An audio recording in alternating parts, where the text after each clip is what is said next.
Good evening, everybody. We're going to call to order the meeting of the Raleigh Planning Board. Today is Wednesday, April 12th. Today we have 11th? Still Wednesday, though. Today we have 5 continued public hearings on the agenda. 4. And a couple other items we're going to deal with, but we got them in order. So the first item, we have a continued public hearing for a site plan review for a large-scale solar photovoltaic facility at 623 Weathersfield Street, map 11, lot 53 in the outlying district. So do we have anyone for the applicant here today on that? Yes. Sure. Yep. Kick things off. Tom Beatrice for the applicant. I'm here with Mr. Blanchett. We filed a amended plan today Okay. after some thought and effort. And we'd like to present it to the board for comments, review. I'd like to have Mr. Blanchett just take us through it if possible. So, was it, I don't think we got any chance at all to look at it. When did that come in? Today. Today, okay.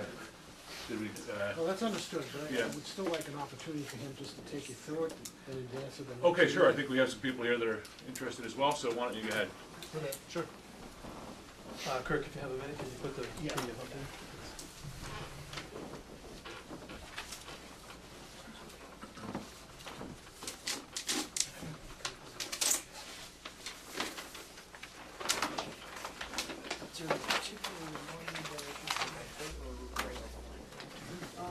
Just the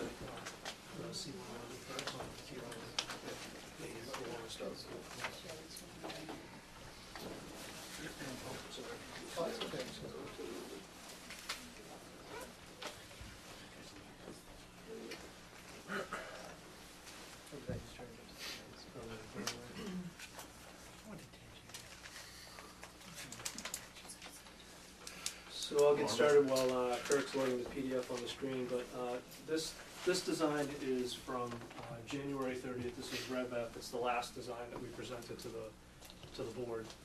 Today we made revisions to the setback distance from the neighbor's property lines to the solar panels, and from Weathersfield Street to the solar panels. The previous design proposed 30 feet.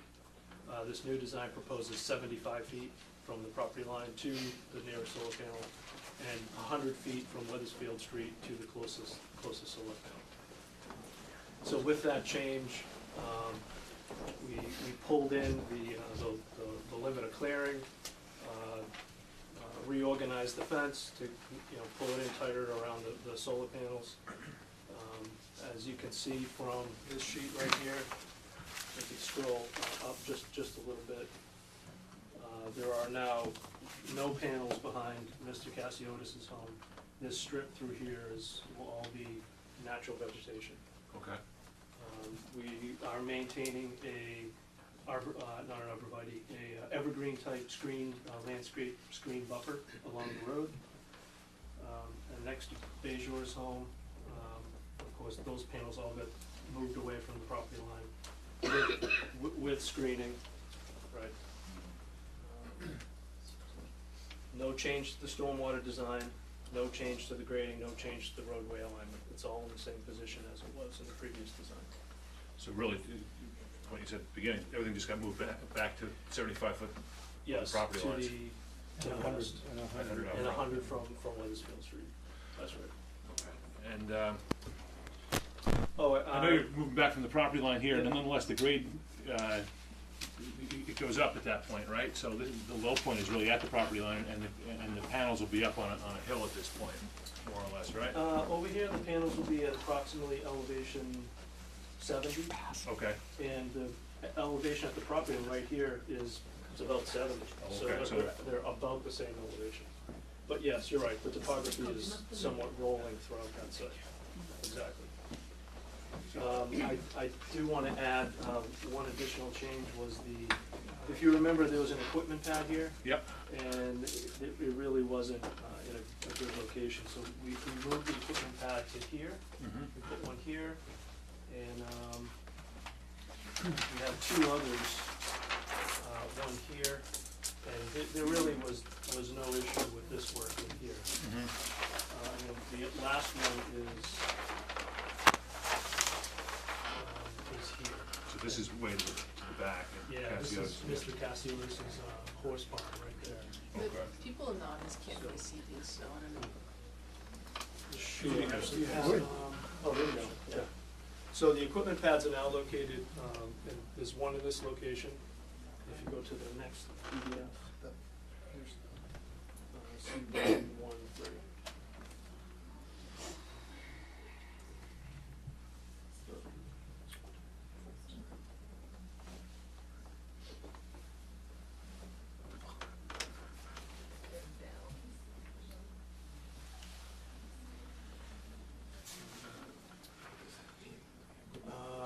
Maybe pan over just a little bit to the left. So the other equipment pad is located right here. Mr. Casiotis' horse barn is right about in this location. The plan is, the work is split between two plans, so it's, I can't show that on this screen in one sheet. Actually, I can't. I have another PDF that's in it. Yeah. Setback over on this part, you don't know what you're at through anything I else. think that's the Sandy Brook Revocable Trust, is that common ownership? With the applicant? Yes. No. Okay, That's So I mean, it doesn't look like separate you maintain the 75-foot setback as you get further back. ownership. Correct, that's Okay. right. This is a landlocked parcel of land. Currently, no homes on it. So. It didn't. I don't believe there's any objection from the owner of that lot. Okay. Excuse me, I can't hear you.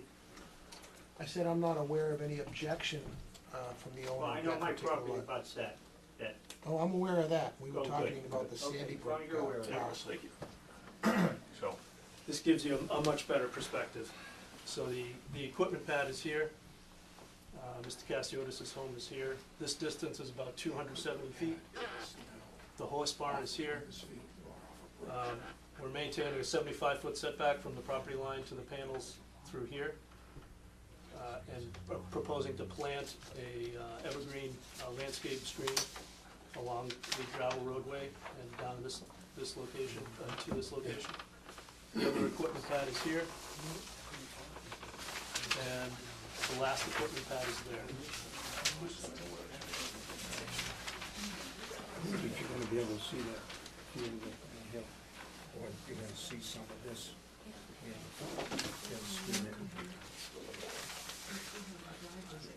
Will you be able to see the solar panels that are up on the hill from Weathersfield? Which hill were you referring to? Well, it's a change in grade up here.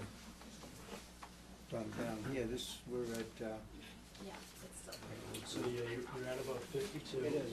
And up here you're at about 66. or maybe not, but So it's you wanna make sure we can't see not as this. significant. You might need some screening right here. Okay. This is going to remain forested through here. So this is the tree line through here. So this is all- the existing driveway, we're still talking about keeping the driveway further down to the, okay, right. Yeah, And this is nonetheless, the roadway hasn't changed at all? correct. Okay. What's missing that you need to put on here? Anything? You're okay?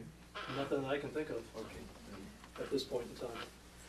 We should Do be. you have a landscaping plan yet, or? Sort of. Sort of. We just have it located on this site plan. We haven't selected the variety of species that we discussed. Currently, it's the one species that I've already presented, which will work, but I think the board's looking for a variety of species, Not a great variety. if I remember correctly. Something that'll, Okay. you know, So we're more than willing to accommodate that. do we have some comment? Go ahead, please identify yourself and. Lisa Mead, Teller and Costa on behalf of the Casiotises. Could you please show where the limit of clearing is? Sure. So this rounded line through here, little arced line, this is the limit of the tree line through here. And it's probably hard to see. I don't know if Kirk, if you can zoom in just a little bit. When was this plan submitted? Today? This afternoon. Just- No one's seen this. Right. We're not making any Okay. decisions. Okay. Thank you. Thank you. Just following up on this question, so if you don't mind. Okay, that's a little better. Yep, so the limit of clearing is represented by this arced line. This represents the limit of tree clearing along the roadway, and then as we make our way up, there you go. It falls along Mr. Cassiotis' property. And from here, I did what I could to finish the plan, but the idea is that the limit of clearing follows the grading and then follows the stone wall. And you go around the backside and it follows the fence along the stormwater basin, around this wetland, follows the fence, around, follows this grading, back to, well, again, it's not quite finished. This was a rush to get it done today, but that's approximately the limit of clearing. Ma'am, Hi. just tell us who you are and where you live. Joyce Ernstrom, I live on Forest Street. We're just trying to figure out the location of that side of the site. We know where Weathersfield Street is, where is Forest and Farnham to that? It would help if you gave us the streets. Forest, okay, Forest is on the west, that west side. Yeah, Yep. Unfortunately, this plan doesn't show that. okay. One of my previous plans, though, will have a locus map that shows. You should try to bring that home,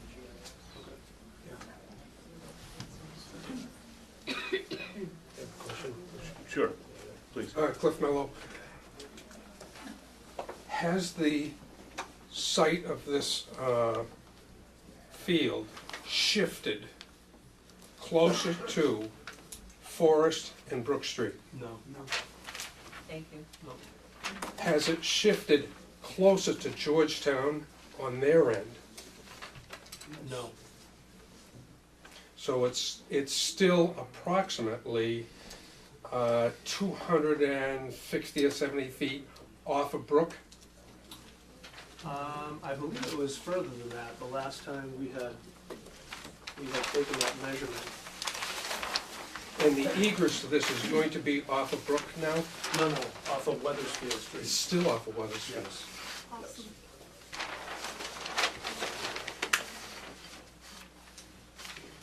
Yes. Irene Turfett from Georgetown. Has it increased in size at all? Since when? Since the last. This is the 7th revision of the plan. Yeah, how many, this is the 7th revision? Since the last submittal, the total footprint has gotten smaller. So what are we up to now?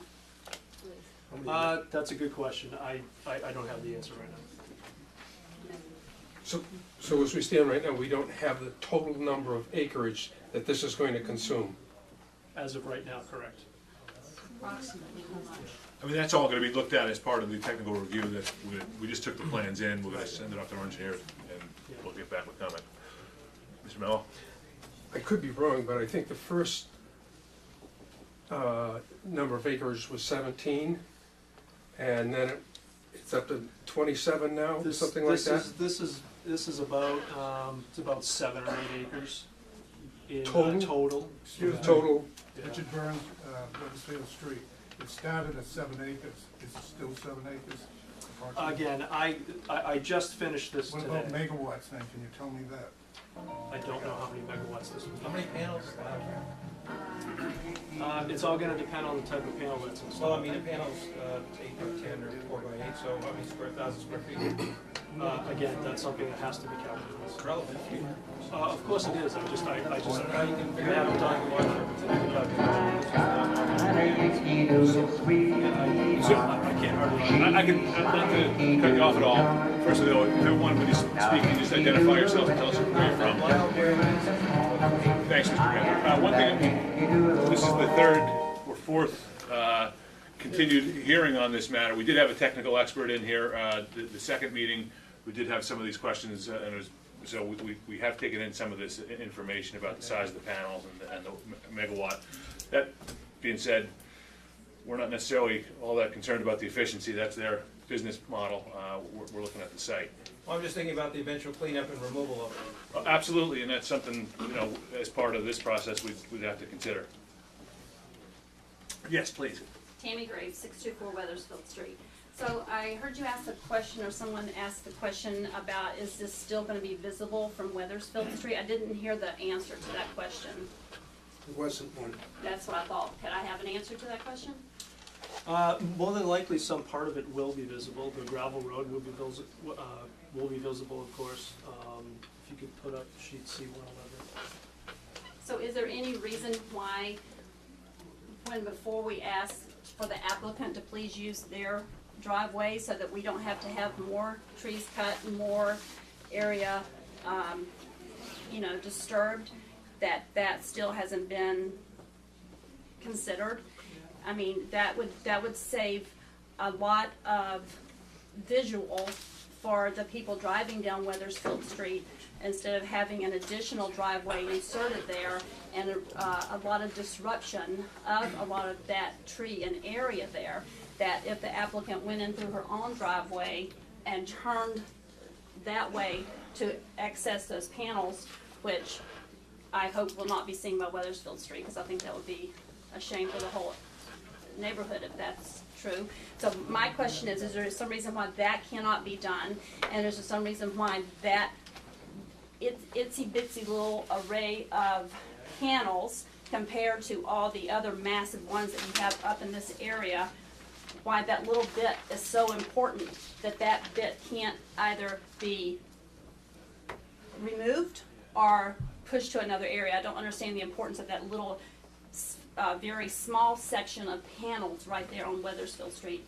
And like I said, the use of her not using her own driveway. The second question, I'll have to defer to our electrical engineer, who's not here this evening. I don't know if these panels can get absorbed into the rest of the site. I'm the project civil engineer. My Okay. job is to. Well, it's just, to me, it seems like a kind of a simple request where that is such a small area and you have so much of the other area there that is not right there present on Weathersfield Street. If that is something that may could be considered, that would Yeah, be and greatly Can I appreciated. respond? To back up what she's saying, I think you ought to, and I've said this before, you ought to look for a way to utilize the existing driveway for this, access to this project.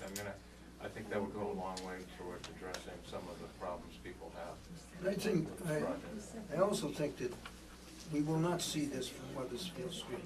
That's our job to promote that. Well, you will under this plan. So, Well, I'm not I gonna vote don't, for I it. Mr. Beach, just for disagree. the applicant? I disagree with that, because I think if there's the main concern is seeing the project and seeing the panels from Weathersfield. Well, that's one concern. One I concern. thought One that of was, many. I thought that was the first concern with respect to the question that's before the board. That is one of the concerns. Right, so my position and the applicant's position is, whatever we have to do for screening, because I think the grades will work out okay, whatever we have to do to screening to prevent that, we'll do. So that's an issue I think that can be easily resolved through the screening. It's gonna sound kinda silly, but could you maybe mark where the panels will go at about a panel height, then drive by from the road and see kind of an approximation of, Well, that would probably go. I think we can determine, as we did in the last project, the height of the panels and the height of the screen. And then, It's a 6-foot fence that would surround it? I'm not sure what's proposed. No, Bob. it's a 7-foot fence with a 6-inch gap underneath. What kind of fence? It's a chain link fence. And that itself would be visible from Weathersfield Street, and that's very unattractive. Well, we're proposing to put any screening in front of the fence. Outside the So- fence. Currently, right now, Wouldn't see where, if this project is still the same as when we did our walkthrough, and is still the same where the little pieces of ribbon tape or whatever are marking these areas, currently, the very first array is extremely visible to Weathersfield Street. Right there. Well, I think I touched on that in terms of the screening. Yeah, but you're Despite talking the about fence. you're talking about a chain link fence and vegetation that's not, We're talking about screening that's used in almost every single project Yeah, where I'm- the site yeah, is an issue. I understand that, but I'm sure it's something you probably wouldn't want to look at every day when you walk out of your house either, though. Excuse me, I'm Mayor. not sure that you actually will see it when you walk out of your house every day. Mr. Okay, I Cassius? realize that this has just been submitted. Okay, so could I ask the engineer, my home to where the first panel's gonna show, I can't quite, excuse me, I can't quite see it. Is this, I believe this is my home here. Yep. Okay, and where are the panels? The nearest panel to your home is right here, Right there. and that is, And can we come down a little more, Kurt? This way? Down. And my barn is, okay, so right there, so from my home to this, only 75 feet? no, that's, And, excuse me, this is the road? correct, And this, you're gonna put the road right on my property line? No. Oh, that's, what is that? Okay, there's shrubs and then there's a road. yeah. Okay, That's so right. the road is right on my property line. Just at the corner, well, I mean, Yeah, we're, it's on my property line. I'm just asking a question. Okay, so now to my barn, please.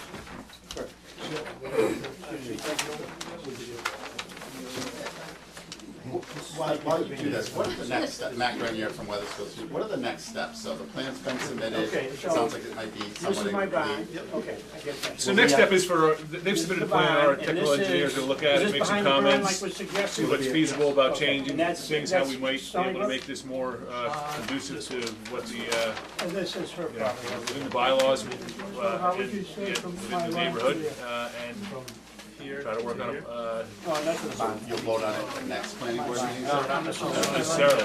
Okay, but that would be the earliest we vote on it? 75 feet. We certainly can't vote on it today, Okay, so, you know, Okay. I'd say the next one is certainly, a month from now. perhaps, you know, I can't say if it's likely or Okay, thank unlikely, but, Probably unlikely. yeah.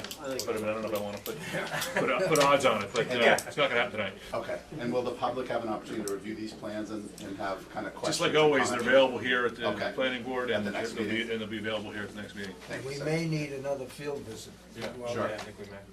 Because this has changed, how many times? Right, 7 or 8. right? 7. And there were 3 recommendations that I think that it was made from the consultant that the planning board chartered or outsourced. Were those recommendations incorporated out of those 3? Our engineer's here today, so, I'm not sure which recommendations specifically you were, I believe that there were 3, 2 or 3 meetings ago, sir, you had identified 3 recommendations specifically. I had submitted to the planning board a recommendation for the relocation of the fields and relocation of the drive or access drives. I don't know what these plans, You haven't had how an close opportunity these to plans digest. come Gotcha. to that. Thank you. May I ask you another question? please. Oh, yeah. Okay, so, on my property line, in my barn is 75 feet. From my property line, 75 feet. Yeah. Okay, I'm still not happy with that. I mean, I realize you're just looking at it, so I'm Right. letting, I'm getting my point out right now. I know the town is gonna change it, we're gonna go on it to 150 feet, and, I'm happy with that. If I have to look at it. Miss? 591 Weathers. Go ahead. It's fine, I'll stay back here, because if I get too close, I'm gonna get too emotional. The really dark black one, you said that's the vegetation, like that's the evergreens or whatever you're putting in? Yes. So if you keep going down, because you're not even remotely close to my house. So it stops, so when I look out my bedroom window, I'm still gonna have to see a bunch of crap over there. Well, this, So where it This is her home. stops, oh, right, okay, all right. because that's So- my bedroom window, literally the corner of my house. So the vegetation all stops right there. So this triangular shaped piece here will remain forested So what's the dark black line? right here. Yeah. That's the row of evergreen, And then where's landscape the tree. stone wall? Because there's a stone wall in between my house and Berkowitz's house. So where's that stone wall in comparison? Well, the nearest stone wall we're indicating is this one over here. I don't recall there being a stone wall on that property line. If we pan up just a little bit. Here's just a little piece of it.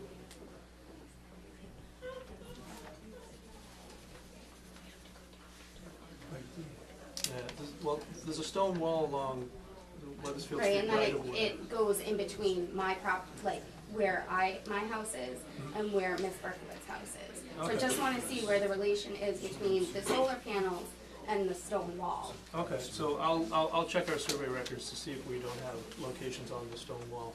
It- Because wherever the it- stone wall More than ends, likely, it follows this property line. Because I know before there was a site plan and the solar panels were well over the stone wall, so it's literally you look out my window and that's all you see are solar panels. Well, All of my windows this- at my This house. line here represents the limit of Maven revocable trust owned property. This is the same, essentially there are fewer panels here now than there were from the previous design. The distance from this, from the common line between yourself and Maven, this minimum distance to the panel is 75 feet, plus whatever distance there is to your house.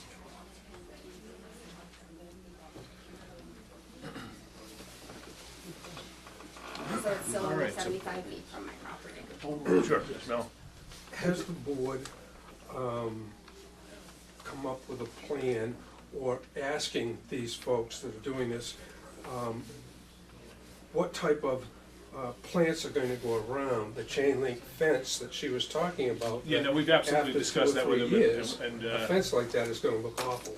Sure, no, I mean, we do discuss a landscape plan. He said he has a couple of different specimens that he'd like us to consider, and wants input from us, so we're gonna try to figure out what will grow well back there and what'll establish and what can create the shading that we're looking for. But we have a lot of things to look at here, so I guess we're gonna wait for Larry's opinion on the review of this. Question, I'm Dan Monaco on Forest Street. In terms of the topography in, you know, some of the altitudes or whatever, can you scroll? Yeah, I'm just curious. They'll tell us how much it's basically sticking up in the air. So on the back end, I'm on Forest Street, and Chris on Brook. Yep.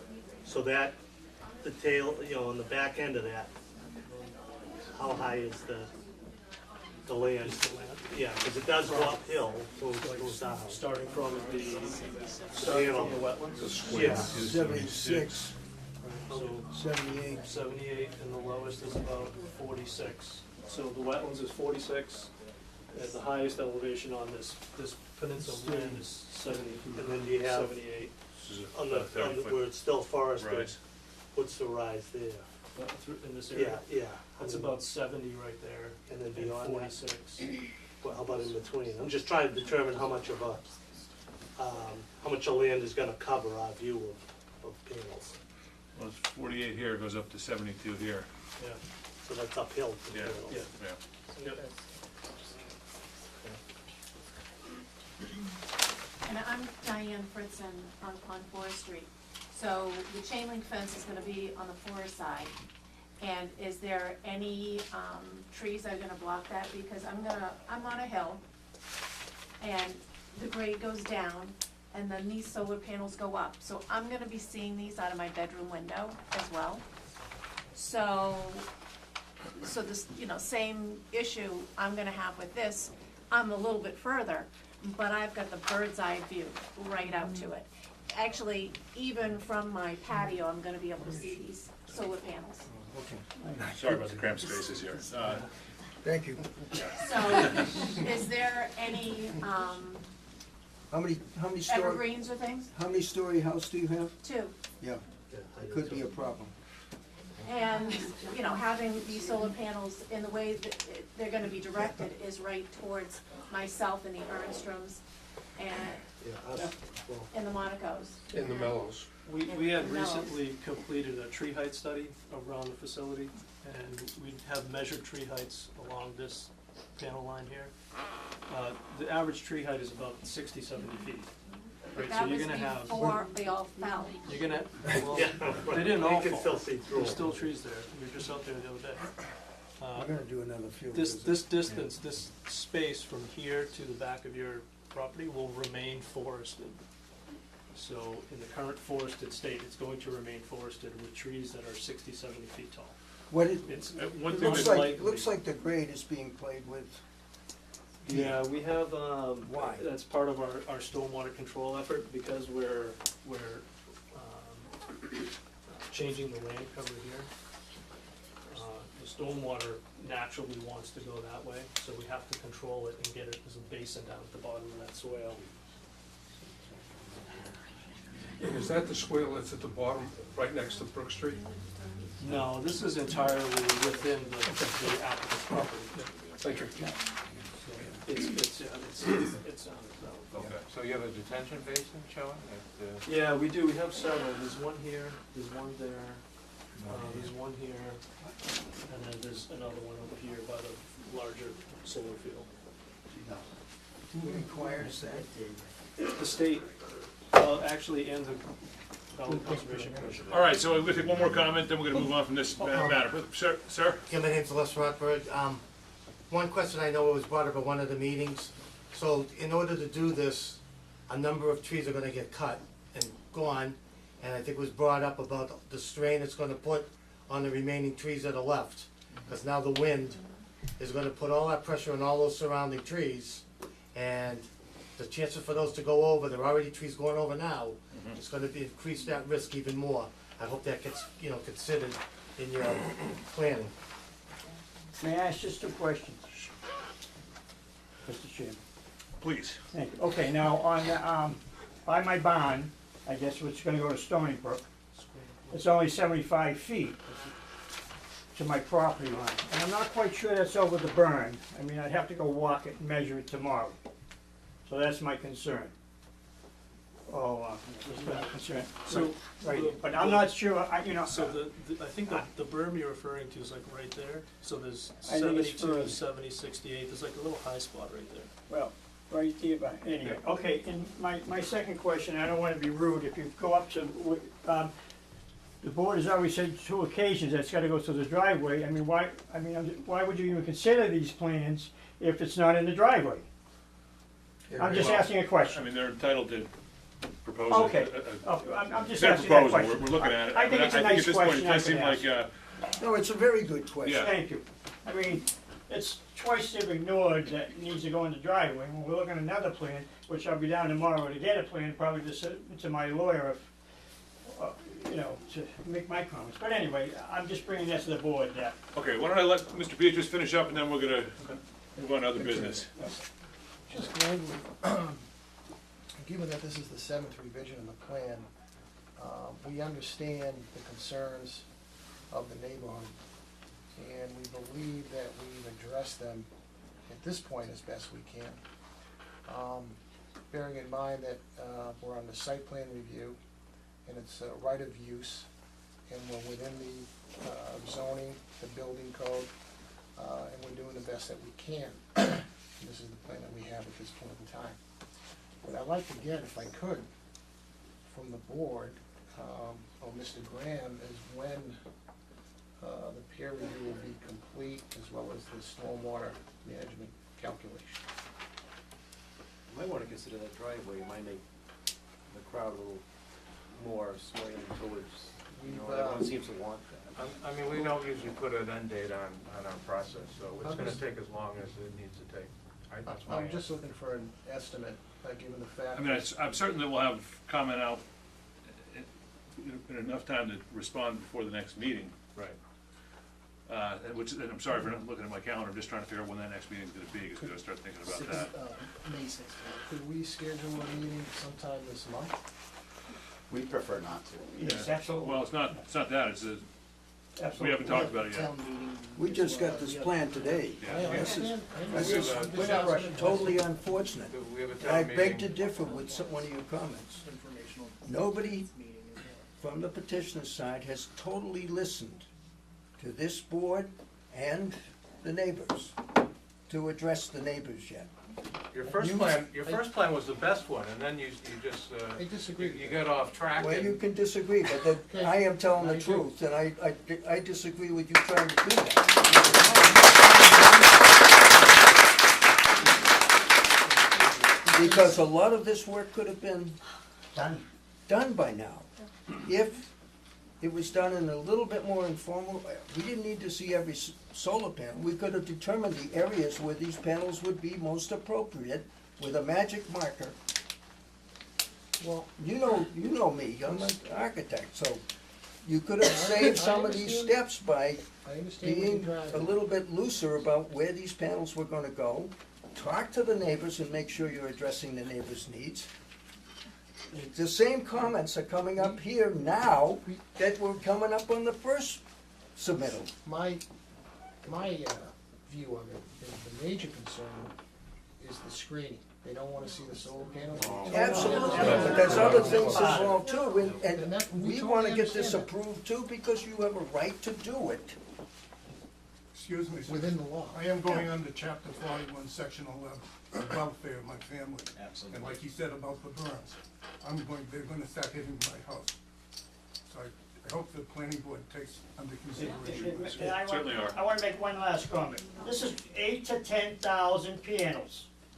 Okay, this isn't like 6 in someone's roof or 20 in someone's yard. This is 8 to 10,000 panels. Come on. In a residential area. We get back to that. This isn't even, you can always talk about, Central Street. I never got it, man. Okay, Central Street is 0.50 megawatts. This is at least 2.0. 3-4 times larger than what's on Central Street, which was politely done and nicely done. That's it. That's all I got to say. And that would be one of the answers, is Exactly. to be And we've been here, and I've been here 2 times, and you said, put it in the driveway, and it's still not in the driveway. I said, get it away from my property, and it's still 75 feet from my property. I'm sorry. Listen, I'm Greek. I don't speak Greek. I speak English. That's what I've been listening to, and that's what I've heard. And no one's paying attention. Total disrespect for the neighbors. Total disrespect for the neighbors. Well, I'm sorry. When I'm told to do something in my career, I did it. Mr. Cassius, thanks, just direct your comments to the board. But thank you all for coming here tonight. We're gonna, okay, can I get a motion to continue this hearing? I make a until, motion to continue the hearing. Before you close, Pardon me, actually, Tom? I'm not sure I got an answer to my question. Is there any sort of estimate on the peer review of the snow? Well, you know what, I think we're gonna do a couple, first I wanna hear what Mr. Graham has to say, Sure. particularly because he can perhaps address that question. Sure. I also think before the next meeting, and perhaps after with the benefit of his comments, we should do another site visit. And if I may, just before, it's my understanding that the February planning board was the last plan that was received. Is that correct? It was the February planning board. February 7th. February 7th. And so now we're getting the new plan, and we're being asked to accelerate it? That doesn't make any sense to me, where it was within your control.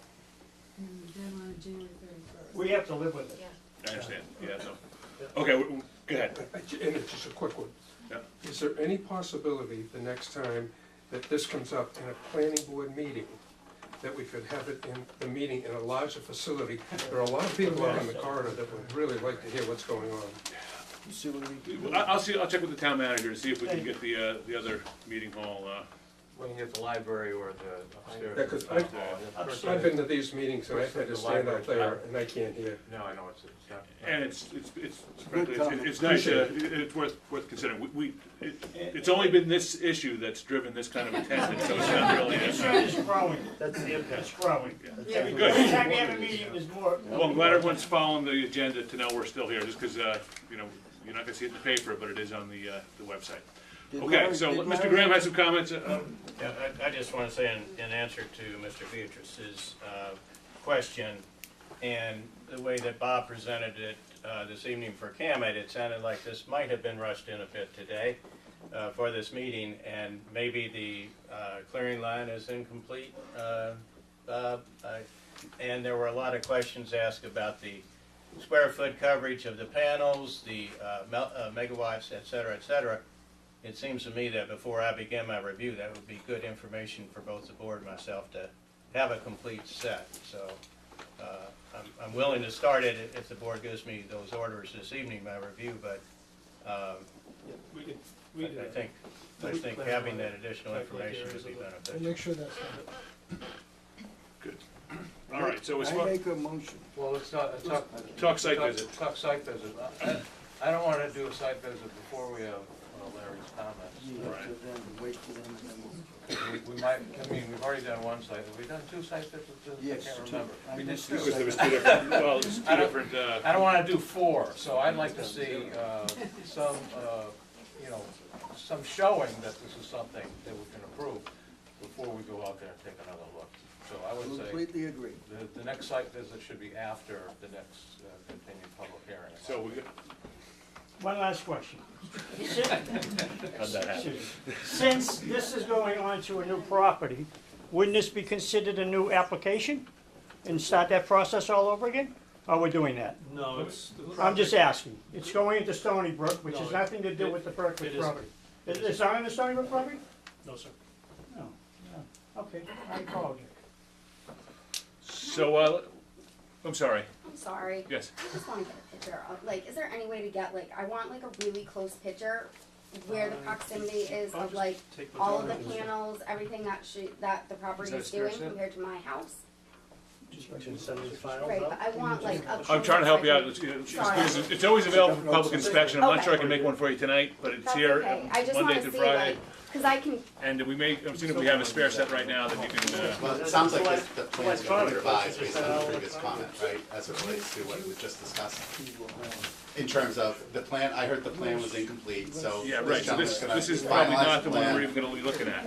So let me think about, as far as a site visit, how about, We were gonna wait. After the next meeting. after the next meeting? Okay, I thought, okay, good, fine. I thought we were gonna try to get the comments and then do the site visit before the meeting, but, wait till thanks after the guys, meeting, that's fine. sorry. You can just leave it. All right, so May 9th, we have a motion. Make a motion, we continue the meeting to a next scheduled meeting, May 9th? May 16th. May 16th. May 16th. 7:30? Oh, you won't be here. 7:30, Mr. Chairman? 7:30 sounds good, we'll put it on for 7:30. Very much. 16th, yes. Have a second on the motion, all those in favor of continuing the meeting to May 16th? Aye. So it's unanimous, thank you. I also want to point out that there's another matter that was raised by the applicant in this issue. We're going to be discussing that as part of the subsequent business later tonight. And that had to do with a complaint for violation of the public open meeting law. All right, thank you. Okay, so, I'll get the clear.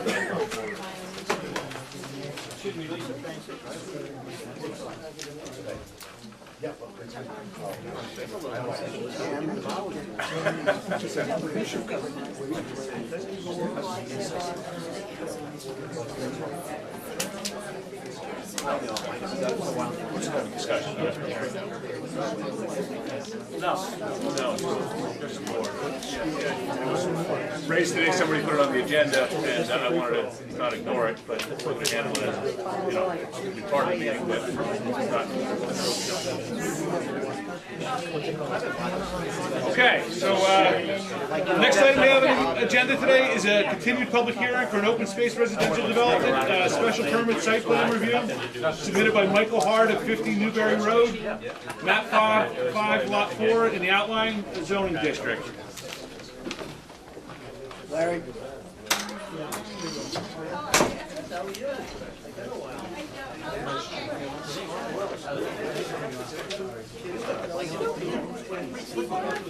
Yeah, except that it doesn't, if I do, I'll just pull the thing right out of my, it takes a couple of weeks to cure more or less, you know?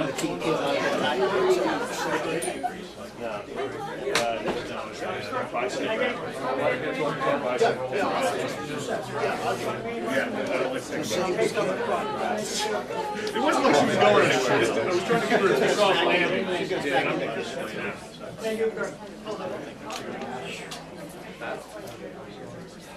Actually, there's a few people here for the daycare. All right, so again, we, 50 Newberry Road? They're waiting to get into the room, they're all out in the hallway. That's what I kind of figured, yeah, okay. They're finishing their popcorn and sodas that I sold to them to raise money for open space. We gotta be creative. Tough times. Girl Scout cookies, keep having them run in that competition. Keith. Hey, Keith.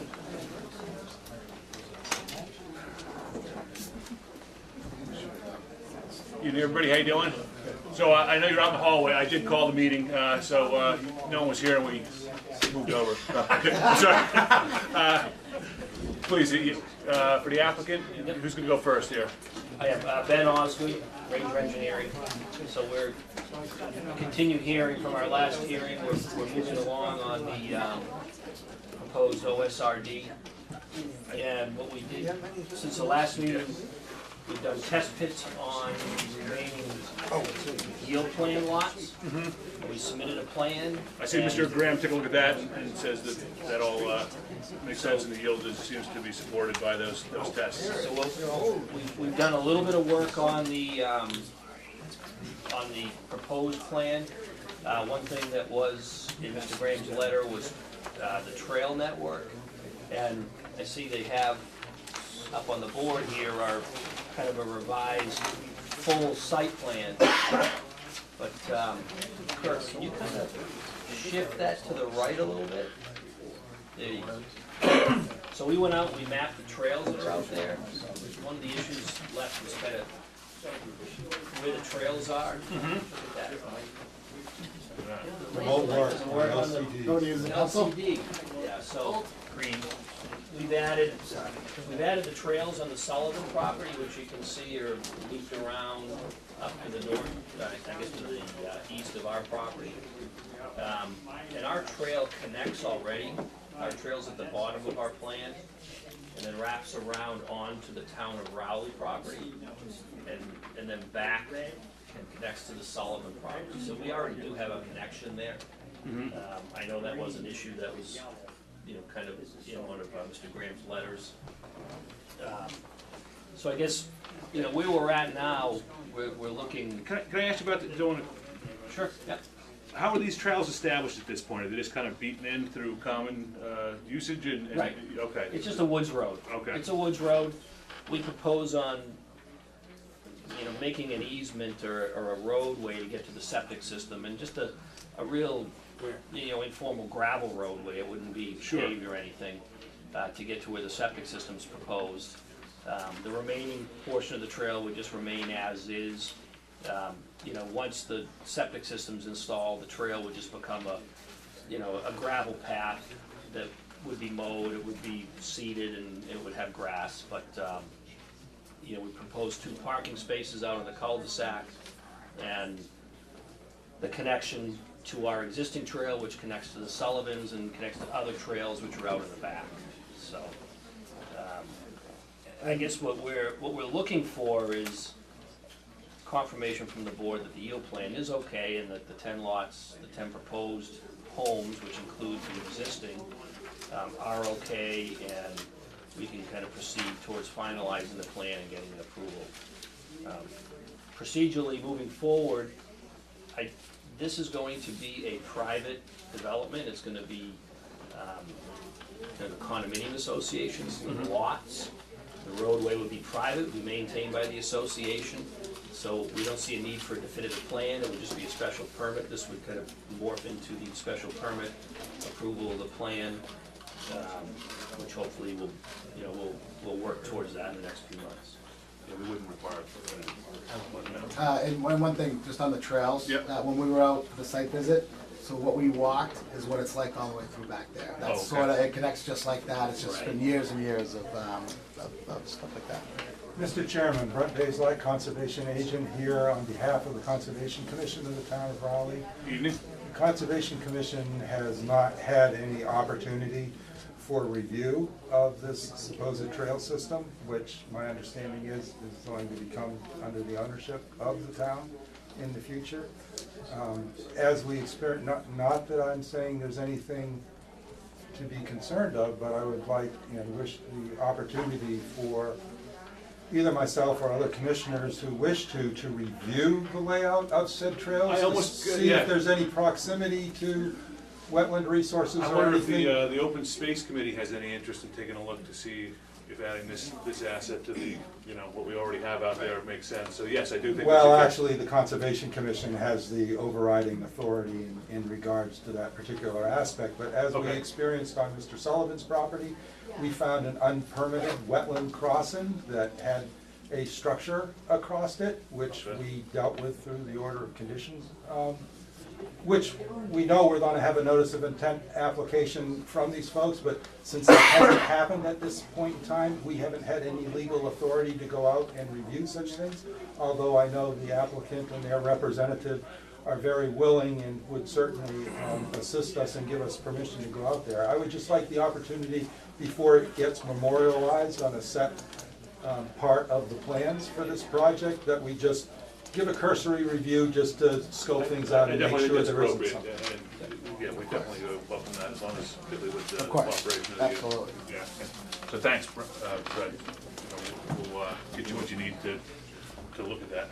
We agree with that, and honestly, we've held off on going with an ANRAD and filing with the commission just because of the weather recently. It's just broken, the weather's just broken now. It snows, there's probably still some snow in that woods out there, but I talked to Mary Rimmer on Monday. She said it's still a little premature even to go out and check the wetland we think is a vernal pool, but the season's delayed, a few weeks, so. Stick your head out the door, the old Well, I know, Fridays you're are right. saying tonight. Right, but that's only, on Monday they weren't. But anyway, the yeah, point, so we're the moving in point that here direction. is that normally we kind of have a co-process where both boards are looking at the same project, and we just want to make sure that things interface correctly and smoothly without something that Well, I think that was better arises. for the applicant as well, so I think. Yeah, just a channel of communications that just needs to be developed outside of the normal application process. So what we propose to do, request a continuance to your next meeting, I think it's May 16th. Well, I do want to, see if we can attend to one of the issues that you mentioned, and that has to do with the yield plan. You got their, this letter dated, in fact, yesterday, right? The 11th? Yes, didn't get it yet. Okay, so I think what Mr. Grams indicates here is that after reviewing your notes, he finds that there's adequate tests for lots 1, 2, and 6. So for that reason, I think the board should consider, and I'd ask the board to take a vote on whether we support a 10-lot yield for this site. Are you gonna take a vote on that? So I vote we approve the yield plan that supports 10 lots for this site if it were to be built as a conventional subdivision. Second. All in favor? Right. Is that what you were, that gets you over that hurdle, right? All right. As far as, at this point, I would also like Mr. Graham to go over some of the notes that he asked from his earlier, was it the March 22nd? No, pardon me, the earlier review. Yeah. Yeah. Ben, there were 3 or 5 items in the March 22nd review that I highlighted in the letter to the board in addition to recommending the yield plan. And I think it would be beneficial to the applicant and the engineer and the board to discuss those tonight, if we can take the time to do so. Sure. Number 3 was that I had identified only 2 proposed side-loading garages. And on the new yield plan and the other sheets that were submitted, that remained the same. So the question would be, is the board satisfied that 2 out of the 9 buildings are going to have side-yielding or side-facing garages, the other will have front-facing? Can I speak to this just real quick? Sure. And I know it's one of the things that. You're the architect. No, you're not. And as when we walked the site visit, I think we talked about this because they're kind of spread out. It's not, I think one of your things was, if they're like right in a row and you have, they look like a smiley face if they're all open. There's gonna be separated, a lot of them are, offset and stuff like that, so, but, once again, we're open to. Well, I take your point, so the small cluster of 3 units Yeah. is pretty much by itself, and there's another one of 5, but then you get those 3 in a row that are front-loaded. Yeah. I mean, That's the ones that bother me. yeah, Okay. I mean, The front, so which are the front, the ones you can- first come in? So we can easily make, I guess it's this unit here, unit 4, we can easily make that a side entrance garage. Okay. So we'll have a side entrance, 2 fronts, a side.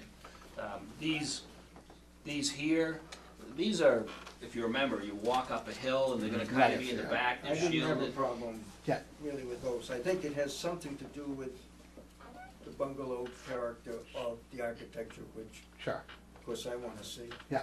And I agree with Cliff on the 3 that are, that's a little bit subdivision-y right there. Okay. The others are clustered in those little pockets. Yeah. Yeah. It's sort of a nice thing to Yeah. do. Yeah, no problem with that. If that works for you guys, doing like the number 4 lot and making that into a side, we don't have a problem with that at all.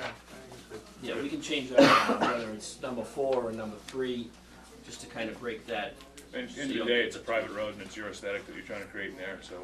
Yeah, no, I think it mean, does, you know, yeah. But they are asking to be in OSRD. right, yeah. Okay. Right. No, I know what you're saying though, when Yeah. they cluster like that and 3 in a row like that, changing up, which I'm fine with, but my thing is when they're set back a I'm little trying to bit. help you make money. And he will. See, my problem is I like the front one, so. Tough. So we'll split it down the middle. All right, so you'll show something a little different on the final. Right. When it comes through. Next item? Please. This next item was, the access to the open space is planned between, units 7 and 8. Right. Basically down the same driveway as going to the common septic, which, that drive I'm recommending a lock gate. And the Mercy people can have access to that. But that's the, also the public pedestrian access, which to me seems a little uninviting, if you will, to ask people that want to enjoy the open space to walk down between those 2 units, basically along the driveway of number 8, I think it is, or 7. I'm wondering, and they did show a couple of parking spaces on the cul-de-sac as I had recommended in these most recent plans. Is there not a way that we could get a trail around the back of that building somehow to join the access drive to the common septic and not be asking people to walk down other people's driveways toward their houses, between their houses? I just don't think it's a good open space planning feature. Yeah, I agree. We're- People aren't gonna walk down someone's driveway. We can look at that as we move along, and that's where the Conservation Commission is gonna be instrumental, because and I see what you're saying, we could come in over here somewhere, Right. but to connect to where our trail is over here, and there's a wetland here, it's gonna be But if certified. I'm saying cut behind that detention basin. come- Right, so now, yeah, you know, come east and possibly then come south. down through Yeah, there. yeah. You know, that's a possibility, we'll have to look at that. You know, but that puts people in the backyard of that house. I so- would turn the question around to what was originally Larry's question, that you're walking down somebody's driveway to get to the path. Let's- Wild Pastures, if I can interject here, Wild Pastures has at least two sections of the public access trails, which in a sense go around the back as opposed to going right between. And that's all noted with units. trail markers and there's even some cross hatching in this, Yep. the roadway there to indicate where that is. But I would Yeah. say the identity of the walkway, not through somebody's driveway, is the answer to the question, Yeah. and leave it up to you. So one of the issues also is that's a big knoll, It's very steep so over it's there. very Yeah. steep. Yeah. So to the back, so if you're gonna go towards Sullivan's property, Up in here, it's steep, Okay. it rises 20 feet. So we're talking from our about to cul-de-sac have up. to implement that and put probably some steps maybe, it's like, and some maintenance involved, I would Well, think. so. I think maybe you can sneak it along below and you know, the So you lower think level, I think if cut it I down remember right, along here. elevation 90, Okay. 92. Yeah, You know, and then get it on behind the house and then cut down behind the detention basin. I think it's doable without a lot of, you know, it's not an objective to clear land to do this, okay, fair enough. or change landscape. Ben, does that keep us out of the conservation under? Yeah, we can Yeah, keep yeah, it under there, yeah. yeah. Okay. Well, You might just have to plan And a doing that row could- of screening or would something you try to punch through to separate the Sullivan's and trail. then loop back around the other side? or- No, this is gonna wrap around Okay. and connect, right? I mean, we could go to the property line, but the trail for Sullivan's doesn't come over to our Right, I property, gotcha. but we It could, doesn't quite, yeah. if you did get over there, that opportunity would exist. I also think it might be a safety issue with the driveways, because if people are visiting and they're not expecting people walking through, Right. you know, it might be dangerous. And that's fair enough, if we can keep it, like Larry said, if we can keep it below and right around that 92-ish, and it's not, my concern was, and I had said this to Ben, to bring it up into the knoll and wrap it around, it's, you know, there was multiple problems, but I don't have a problem with bringing it around, you know, tight to the, you know, wherever to the house and connecting it around the retention pond. Number 8 was unit number 7. It scales about 15 feet off of the property line, the southerly line. I wonder if we can't push that a little bit to the north, that unit right there. Yep. And that distance without, getting the front of the house to, or the back of the house and the front of the house next to it, things like that. But I Yeah, think we'll you can definitely improve take a on look that at a that. little bit. I don't think we need to spend a lot of time there. Then there is the well that is going to serve Right. the dwelling on lot 9. Right, it's right here. Yeah, but it's by your exclusive use lines, it's on that of number 8. Is that the existing house we're talking That's the about? existing well Yes. and existing house. Because these will be hooked up to town water, right? He's the guy, he's lived there for years and he loves his well. We're trying to preserve his. But the new houses will be town water. Everyone's gonna be The town. new houses will all be He's- town water. He's actually gonna get a stub. Yeah. We're gonna stub out the house, and then whether he ties into it or not, he'd like to keep the well Well, though. the question is that the well is on the exclusive use area of the other lot. Right, we're gonna adjust that a little bit so that it is not, so that it is within his exclusive use area and document that he has the right to that well. And right next to the guy's driveway, so salt, stuff off the driveway. And he's part of the condominium, right? Yeah. He will be, Yeah, yes. on his own.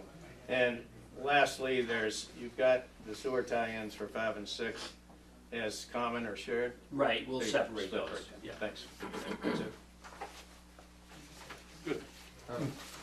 Well, Mr. Chairman, just a comment in case the applicant doesn't realize it, since they are in Zone 2 of the portion of their property of the town's drinking water supply, they can expect from the Conservation Commission a prohibition on the use of sodium chloride.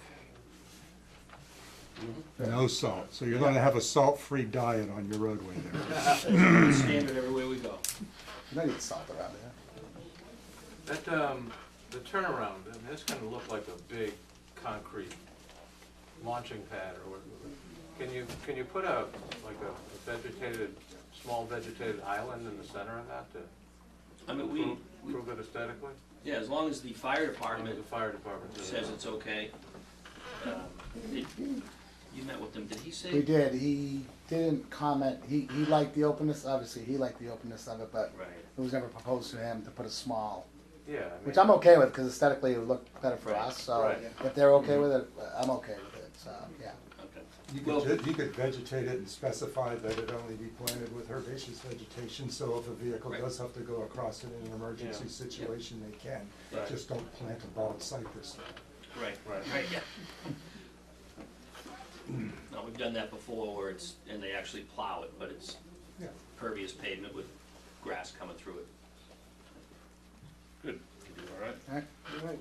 So, you okay with coming back on the, what do we say, the 16th of May? Yep. So the ninth. No, I thought it was the 9th, but then what happened? 16th. How do we end up with the 16th? You know, the town meeting is, and then the election is the Tuesday. Actually, conservation took our Wednesday slot. And we don't meet on town election You're day. gonna find out what they're gonna Well, post. we should have 2 meetings, I We're suppose. seriously. gonna bring Unless we want- revised plans. Okay. So we'd like to continue to the 16th if Larry hasn't had a chance to review the plans, we understand. I mean, it'd be more of an update. It could be just an update. Hopefully, we plan to have things in probably the end of next week, or more finalized plans. And because we do have a little more time between now and the next meeting, chances are, Right. depending on his schedule, we'll have something There's back. 5 weeks instead of 4. Right, so. right. All right, so we've got a motion to continue this hearing to the 16th? Second? Second? 16. For both of them? Yeah. No, I was wrong. We were wrong with the 9th. It was, yeah, it's conflict. So is it it's the 16th? It's the Yeah. 16th. I'll second that, or, oh, you already said? All in favor? Aye, okay, good, thank you. Thank you. Thank you very much. Good night.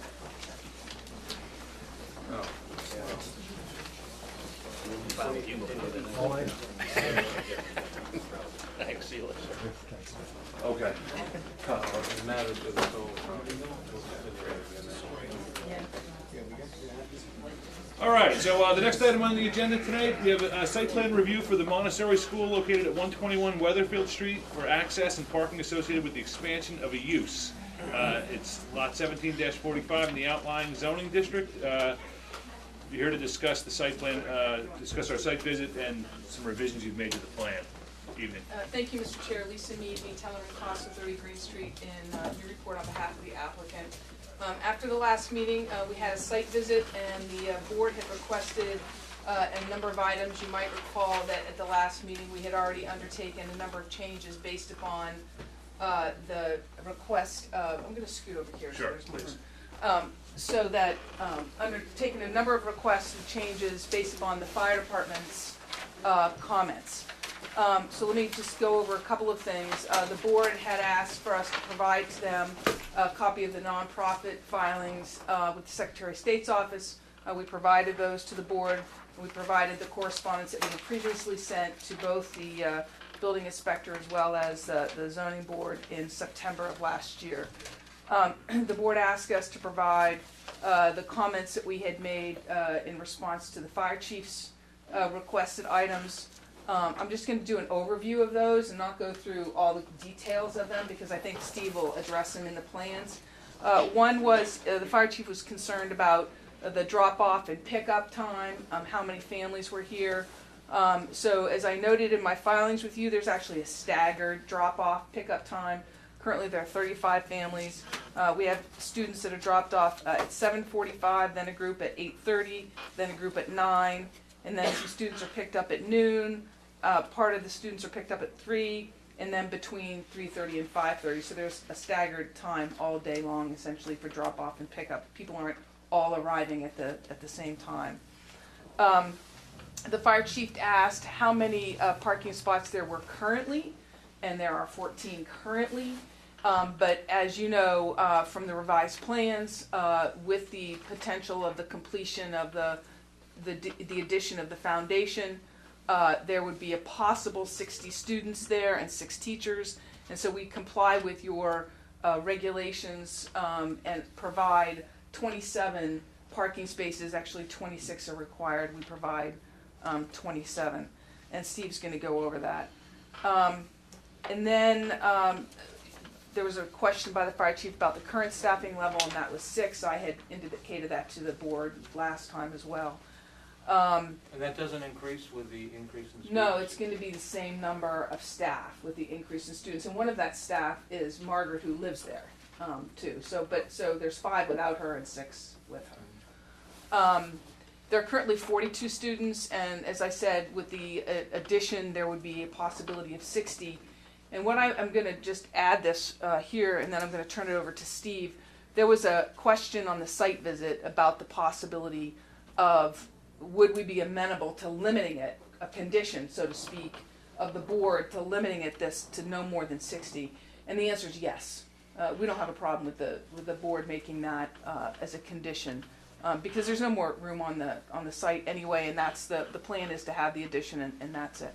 So at this time, I'm going to have Steve Sawyer, who's from Design Consultants, who's the project engineer, review the changes on the plan that mostly had to do with parking and the traffic flow in and out of the project. Actually, can I? Sure. I do want to. I mean, a couple of the items you just addressed, though. I don't want to just get past this so quickly. Sure. You mentioned that, and I do see the application for the nonprofit status submitted in September. Have they obtained their nonprofit It was an determination application, letter it was from the Internal Revenue Service at this point? No, but you have 20, is he here tonight, Brian? I think you have 24 months to actually get that from the Internal Revenue Service, but that's not the qualifying nature. So that's what I want to, that's what I guess I want to So we don't have. determine. I mean, So we filed with the nonprofit status, right. and that's the filing that was done and accepted, which I provided to you from the Secretary of State's office. And then there is the approval from the Internal Revenue Service, which is a different status. Okay. Right, and that that's not finalized yet. And the status that we require to consider this, it would be a nonprofit, right? But at this point, you have a pending status. No, we filed and have received our nonprofit status from the Secretary of State's office, which is what's required. Okay. Yes. Well, didn't supposedly our town council had something to say about this, that they are nonprofit? He did, he opined that at the zoning board of appeals meeting, yes. And I guess on that point, I do have a question. Is there any differential, any differentiation amongst your students as to who's in the elementary school and who's in the preschool relative to how you're set up corporate, you know? No, so it's all nonprofit. It's all nonprofit, okay. But the pre-6-year-olds would be exempt no matter what. Okay. Because of 48 Right. also, and so the pre-6-year-olds would be exempt no matter what. It's the elementary school students that require the nonprofit status. But it's all nonprofit. Everything is operated under one corporate. Everything is operated under one corporation. Thank you. So, and that's what I really wanted to address on that. Sure. So, and to that end, you had your engineer. You Okay, wanted so to- Steve, you want to talk about? Good evening, Steve Sawyer. I think I'll start off maybe by pointing to the aerial. That's actually a good image. So the current operation, and it's going to maintain the same operation for pickup and drop off. The cars pulling off of Weathersfield, they line up, they turn. Actually, there's a foundation here now. They turn, do a 3-point turn, come back. They queue here in front of the school.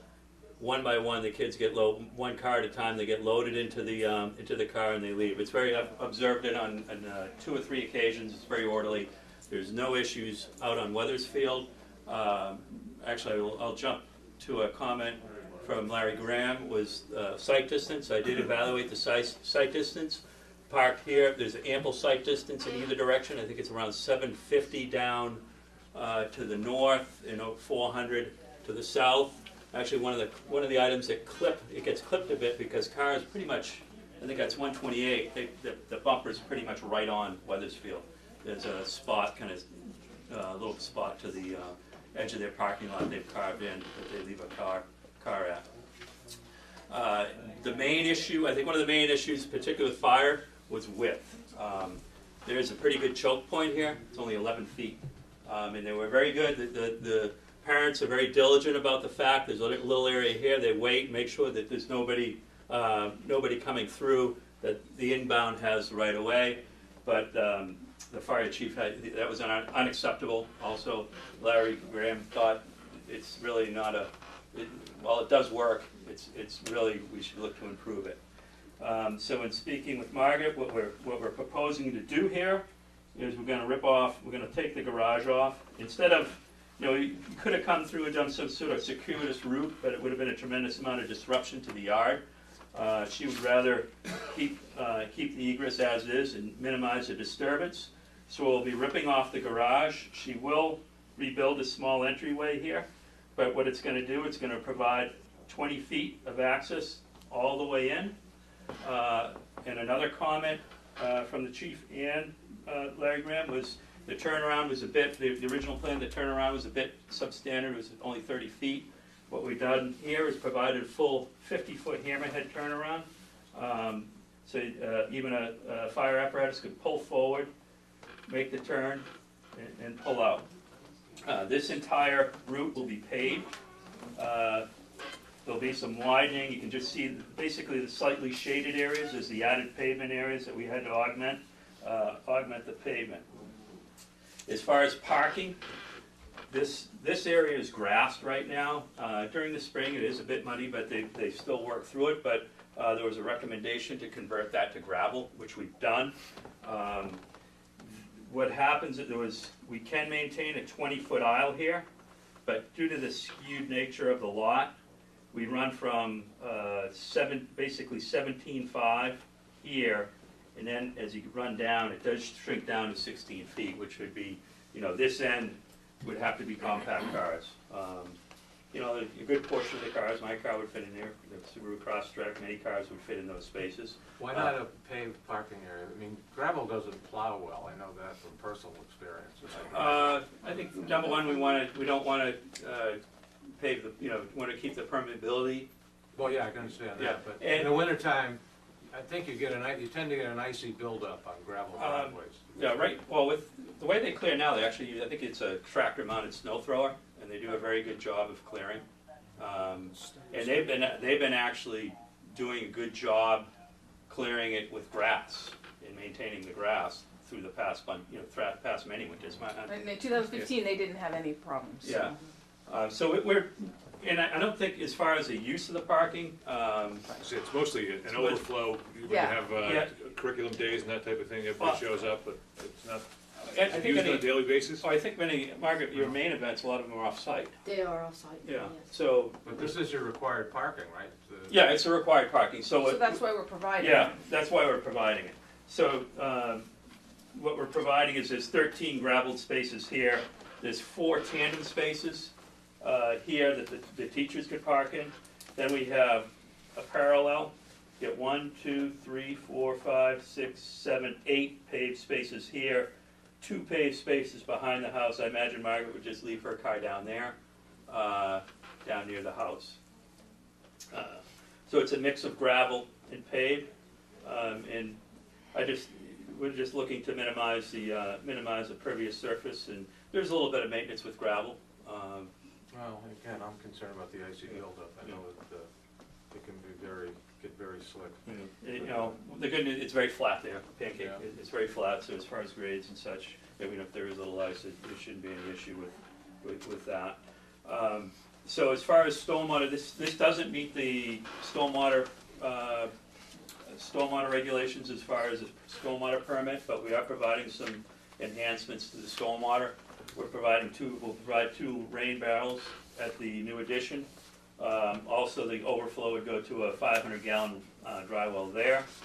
On the site visit, Larry recommended to try and pick up some of this water running down. So what we'll do is, when we widen here, we'll create a crown, so this water here will be directed to the northerly curb line, or the northerly pavement line, gutter line, and we'll put a dry well right at the bottom of the slope there to pick up that water. Now, there's a pretty good cut slope here. The water from the abutting property does sheet onto this land, so any of this increased pavement here doesn't flow to the south. It's a slight grade onto our property. One enhancement we've made is with this paved area. We're going to jog the drive out a bit here and provide a narrow rain garden area to basically, as the water runs down this gutter line here, will run into this rain garden. It'll just be planted rain garden to help infiltrate some stormwater and provide treatment. And with the site walk, I think the board had asked about maybe providing some evergreen planting on the north side. Right now, these arborvitaes look a bit stressed, but they're under guarantee from Corliss. They're turning green, Mark.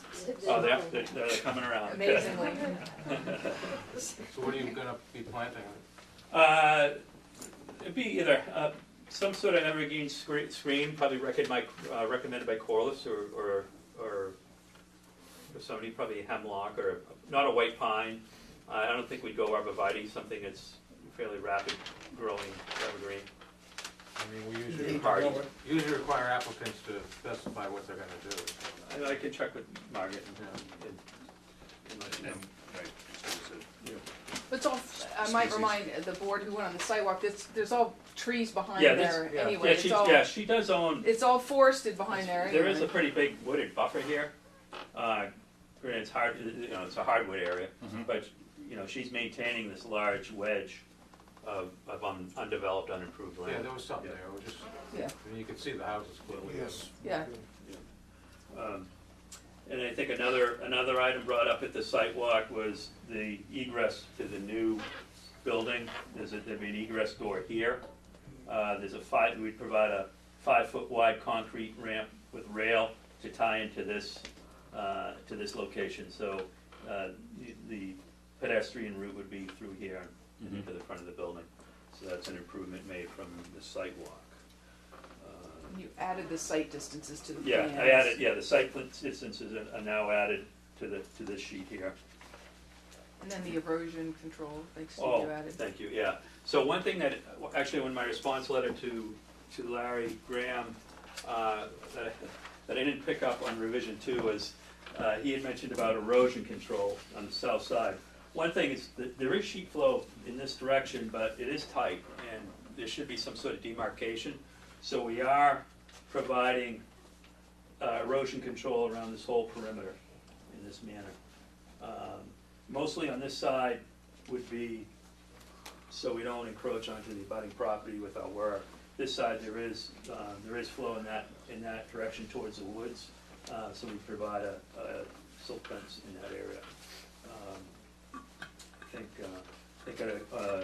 I'm just kind of jumping around here, but there was a comment while I'm looking at the plan, a comment about increased runoff towards the east here. There is some increase. It's de minimis. It doesn't trigger the stormwater regulations. And this parcel out here is a large wooded area, and then you have Raleigh ready mix off to the east. So it's de minimis. It doesn't warrant trying to provide any kind of stormwater treatment on that property line, I don't feel. Mr. Graham, any comments in addition to what? Just Sure. address? In your letter, Steve, item number 5, silt fence has been added to the plan along the southerly property line. Yeah, so it's hard to see. You'll see a little red. It's kind of a little red hue here. Now it's on revision 3. Unfortunately, I had to add revision 3, so revision 2. I do have copies of that. Okay, it's not on revision 2? No. It's not on. Yeah, Okay, that's why I'm not seeing it. Yeah, so it runs right along this edge here. That's the And only change. And I have 2 additional copies here. So it runs along here, and then the only other thing, I didn't provide any dimensions here. Actually, what happened was the parking bays here. I see the Yeah, notation. so now, if you have, so now what we've done here is we've maintained this 20-foot aisle, and we've shrunken the parking. And everything else is coming onto you from the south. Yeah, everything, this runs this way. So- And there's a pretty good, this area is a steep cut there. So I have 2 other comments. One is your rain garden down front. The plantings that you're showing on your plan, switchgrasses, winterberry, they can all get a little bit high if you don't cut the switchgrass down. They can be pretty tall. I'd rather see that as a gravel, surfaced infiltration. Okay, just stone. Infiltration area, stone filled. Like a lot. Yeah, and it's right in an area that's gonna be difficult to maintain anyway. Yep, that makes As sense. far as plantings, and Yep. I'm just concerned that it might be an obstruction to sight distance, if the board agrees with that. That makes, yep. Lastly, I have one more recommendation, where you talked about the parallel space next to the ramp you added, and that space and the one to the left of it.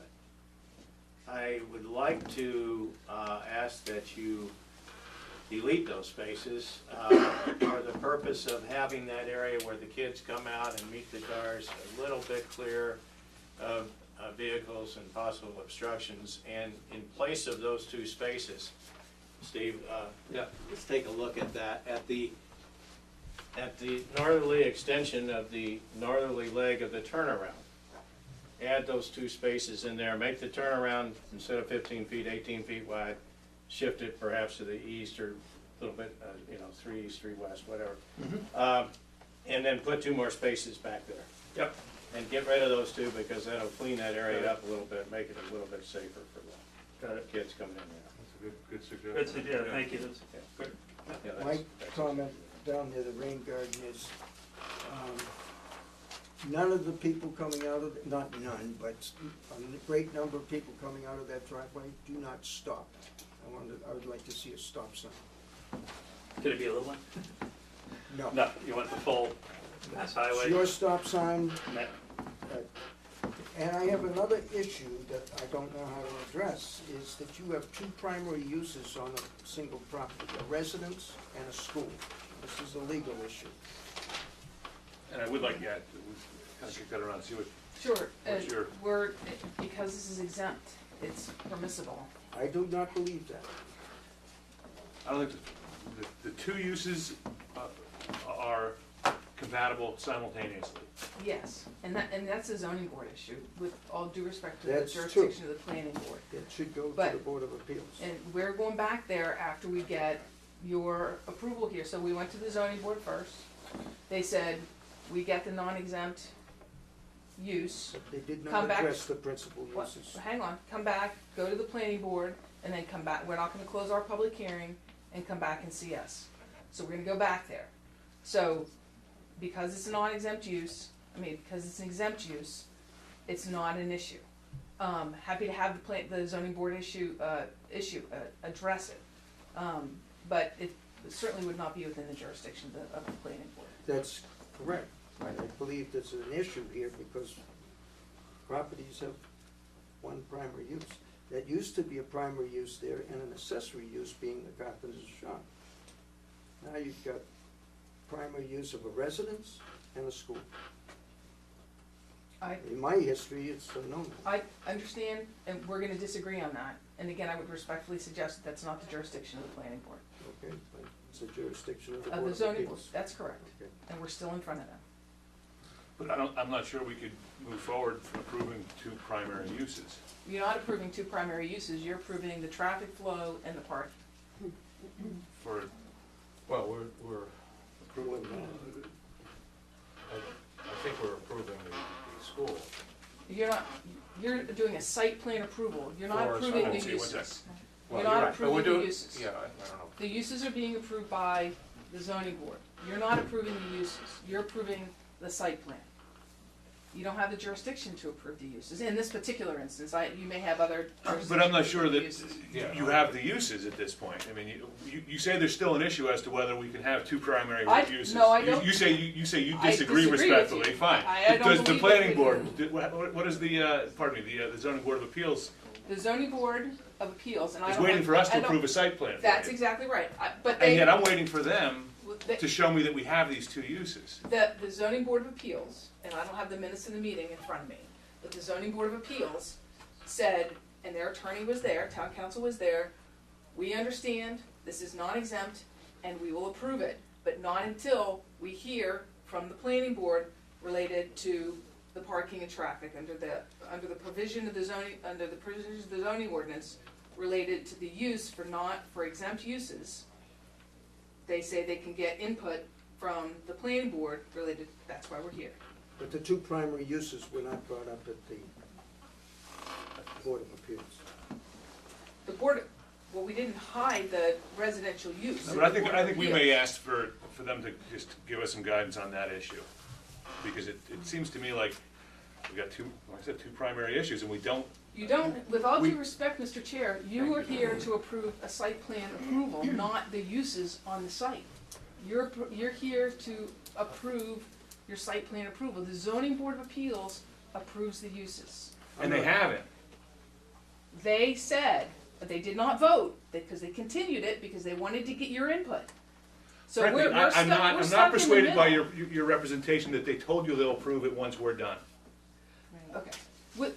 Again, with all due respect, you didn't believe me last time when you all said that the. No, I asked you to buildings- provide me evidence No, that you hold- did but hold on a comply, second, that's if all. if I could. You may. I was accused of not providing something to the zoning board and to the building inspector. The building inspector in his letter to you said that he never saw anything relative to nonprofit use. Mm-hmm. And in fact, we provided to you all the information that we, Ma'am, you hold on a provided minute. me this, no, please, you want to go step by step, you provided me that evidence in this most recent submission. That's But right. when you were here before and I said, can you please provide me that, you said you've given it to the Board of Selectmen, No, and no. therefore I should take notice of No, that. no, no. Wait, no, I have a pretty good recollection, I was Zoning here. board and the building inspector, not the board of selectmen. And I said, no, I didn't provide it to you before, I absolutely, but the building inspector outright in his letter said, we never provided it. And it was just not true, that we had never provided He it. missed it. It was at the end of your submission and he missed it. And he didn't, he. Oh, I'm not gonna argue about the building inspector, what he did or didn't see, that's That's all, fine. that's it, past history. But the jurisdiction of this board is the site plan review. The uses are the jurisdiction of the zoning board of appeals. But I don't think we have the jurisdiction to approve 2 primary uses simultaneously. You are not approving 2 primary uses, you are approving a site plan. We're certainly permitting 2 by giving you the site plan approval for. No, you are not, you are approving a site plan review related to parking and traffic on the site. If the I zoning do board, think we- if I if do the think zoning board of appeals said no, we have nothing regardless of your site plan approval. Can I, the ZBA is meeting, I believe, next. A week from tomorrow. So we could actually, the board could actually make a request for the ZBA to make a determination on this very point prior to this board actually, because I think what we're being caught up here is that you're saying that the planning board is to review the parking and the layout that's associated with these two uses. And I think the board is saying that we can't really make an approval on the parking for these two uses without considering that there are two uses going on at the same time. And I think what they're asking is to find that what the piece here that's missing is some kind of determination from the ZBA. Wait, so, but we're stuck in the middle.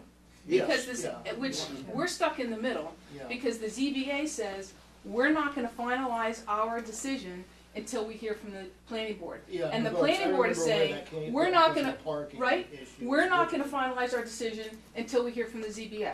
So I what think are we that- to do? I think she's correct on the law, actually. I mean, I think we are approving the site plan and not Meaning the use. parking, For the Right, if runoff. it- And that's- and if the issue of the use is really up to the building inspector and the zoning board of appeals. And the reality is, Unless if they the wanna zoning try to report of put- appeals says no, your site plan is no good, Yeah, well, because I can't use it. I think we know what they're gonna say, but that's a different issue. I mean, it's just, I agree, I think it's outside of our jurisdiction, so. Is the handicap parking requirement being met on this? Yes. 5%, is it? Is it one for the first? First One for the 25. one for the first 25. They got 27. Okay, yeah, so I can put another one in there, yes, add. It just seems short. Yeah. Good. Yeah. Now, is the fire chief happy with the driveway and all the access issues I now mean, that? the improvements are pretty recent, but, and he's taken a preliminary look at it, but yeah, these are actually addressing a lot of the issues We by haven't widening, heard but he those. hasn't given me a confirmation. Well, we should definitely get Yeah. his confirmation. You know, Okay, so, And the police chief as well, I mean, because he made a comment about this. yeah, yeah. An adverse comment. Well, the so I police still chief- think I'd like to hear what the ZBA has to say on the issue, whether or not it impedes our moving forward on this site plan review. That's not what we're saying, we're gonna continue to look at it. But, I nonetheless wanna hear, I mean, you're asking us to look at a use that hasn't been, you know, we have to be efficient about how we do things too. We're not gonna just look at things hypothetically. And so, let's just play it out hypothetically. If the zoning board says, well, we're not gonna take a vote, yes or no, until the planning board approves the site plan and parking and traffic, then what do we do? We'll figure it out from there, I suppose. But I think, what They you're can address the other issue, though. With all due respect, that I feel like we're in a merry-go-round here, and I'm trying to understand whether or not this site plan is appropriate. Does it meet your requirements? I know there are a couple of tweaks that Larry has suggested that need to be made. We have a member who'd like to have another handicap space. If all of that is addressed, does it meet the satisfaction of the planning board? I've never reviewed a site with two primary uses on it. So for that reason, I do have to find out whether we have that, you know, how, under what jurisdiction we move forward on that. So I do want to hear from the ZBA. The zoning, I think what you're zoning asking is, are there bylaw. any problems with this? Right, the zoning Do we bylaw. have anything that you wouldn't agree with? Well, Right. I agree On with this. Cliff that the parking lot should be paid. I'm not saying we gotta vote on it right okay. now, Well, but that's if within there's our gonna be purview. changes, But still, I see do, if she needs, tell her what she needs, and we tell her if it's No, I yes think or no. there's another issue here, that whether this is totally legal to be even Right. before us. we need to hear from the ZBA as a planning board. Because I don't think This they- use has been in operation for how many years? It's been there a long time. And for that very Well, it's reason, I been mean, as a I don't think we need to daycare. expedite it As a further. daycare, right. Now it's Well, becoming well, a no, it's school. also been used as an elementary school, because there's students there that are elementary school age, and we're heading towards that.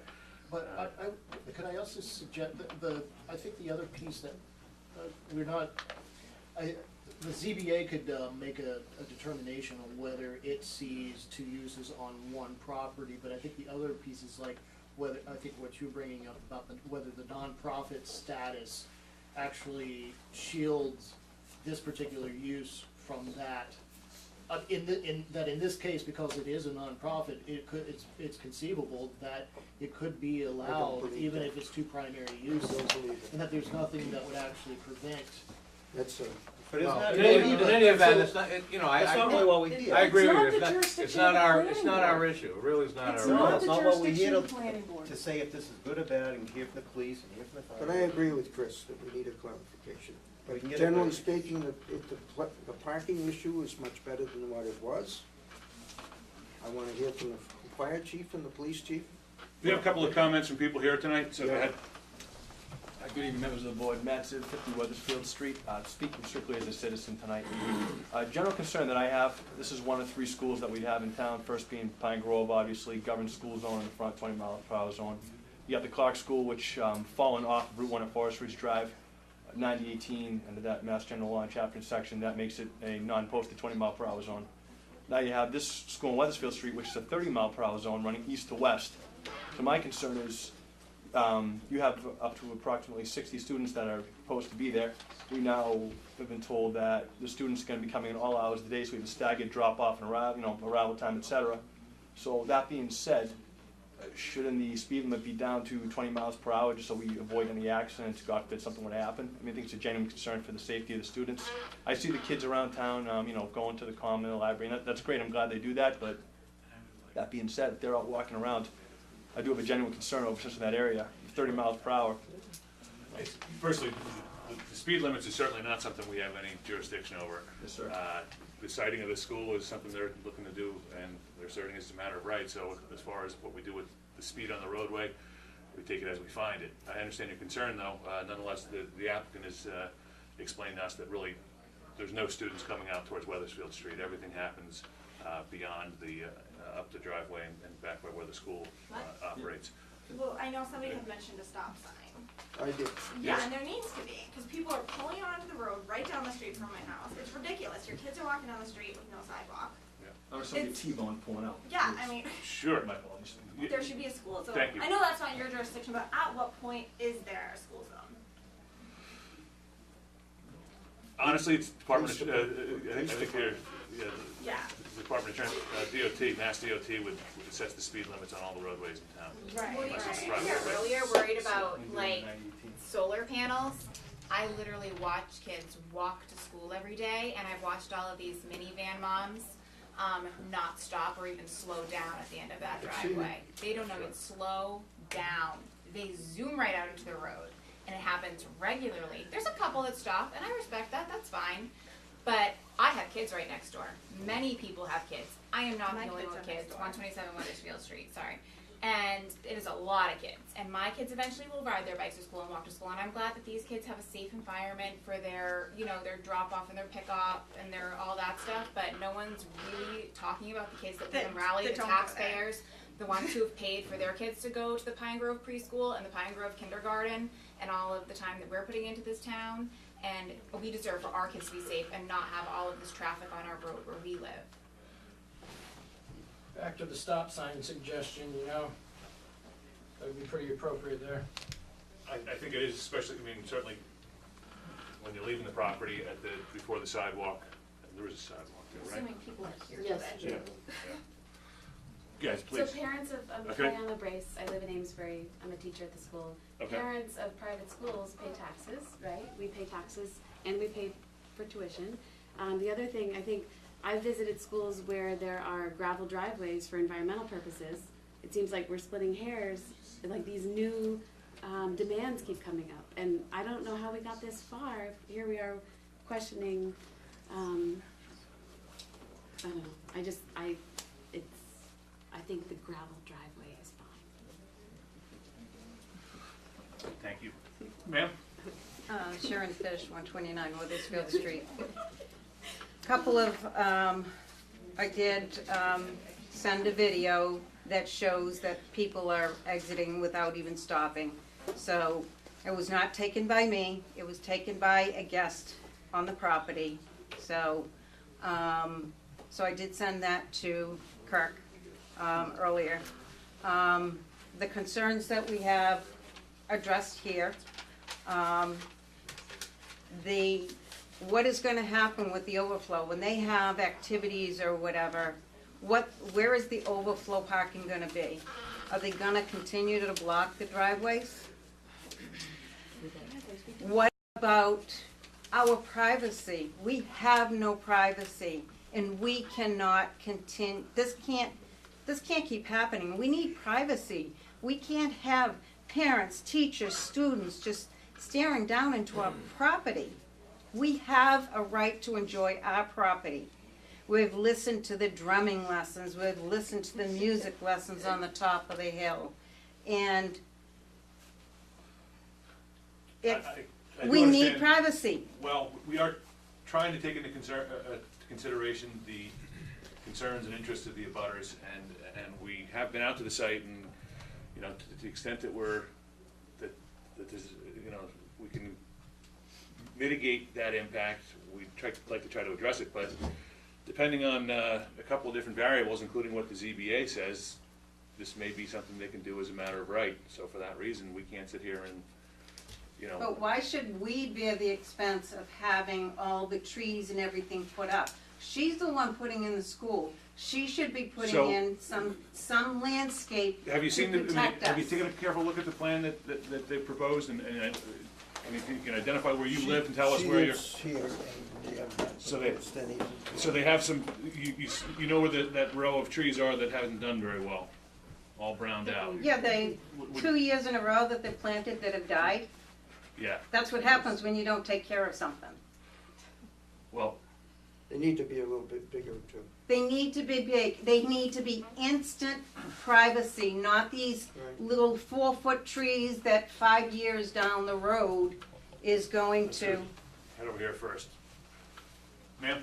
In all due respect to what she's saying, if you stand at the top of the hill in that schoolyard, I am only 5'4", I realize that's not very tall, you can't see into their yard. I can see the top of the hill We're from Weathersfield discussing Street. children that are, the oldest child at the school will be 12 years old, how tall are they going to be? And I can tell you right now, children don't stand still long enough to look into someone's yard. It just doesn't happen, they're not interested. But still, we still deserve our privacy. Right. I'm sorry, I just have a question about the 12-year-old, because I thought the school went up to 2nd grade. Just curious. In 2nd grade. You know, that has to do with. Because they were running grades there for a while that, you know, the town wasn't aware of, so I'm just curious to know how many grades there actually is there. And how old are these kids? Like, what is even happening? Can you tell us a little bit about the demographic of the student population? I provided that to the board, so we're up to 4th grade, I believe, right? So there are 20-some, I don't have it right in front of me, there are 20-some. There's 21st, 20 3rd grade. there, and then the rest are preschoolers. Thanks. So, But the 3rd grade is gonna become 4th graders. It will stop at 6th grade. It will not go That's right, further we're than right, the 6th law grade. stops at 6th grade, sir? Yeah, so Could you just tell us who you are? Seth Lampert, 448 Weathersfield Street Road. So, a lot of talk about arborvitae's and plantings and all this. I haven't heard any mention of a fence by the property owner, or is there? There's a fence. There is a fence up on top of the hill? It's our fence. So is their fence, do they have a fence, anything in their plans to provide a fence to exclude them from the neighborhood? There's the fence exists, why did we put the Well, double their fence is lower, their fence is Yeah, down the we bottom put of the that hill. up to keep the kids off our So property. your fence would be up higher, they would not be able to see you, you would not be able to see them. No, does it, no. Yeah, There's no proposal to put an additional fence on the property. I do think that I know the challenge you had with Corliss's trees, as we've all had. I shouldn't say that on TV, but you know, we would need some plantings established in there, and we'd have a follow-up to make sure that those Well, we're gonna plantings see, are. right, and, you know, obviously, we're gonna, if they're dead, we're gonna remove them, but, let's see what happens this spring. They're not very big. They don't screen anything right now. And they look dead to me. I mean, they were just they were just hanging out. I wanna see a landscaping plan, that's it's the what, first that's, year. excuse It me, was- that's within the site review, process. I wanna see I do all too. these plantings identified on your plans. Okay, when you guys were out there for the site review. Excuse me, I wanna see the Okay. species of the plant and the size of the plant. When you guys were there for the site review, I was in my yard. I could see everything that you guys were doing up there. So when you say that, Well, we're not being you, dismissive. not you, I understand. but. We're certainly not being dismissive of the fact that, I mean, I don't disagree, and I'm certain you're truthfully telling us you're able to see.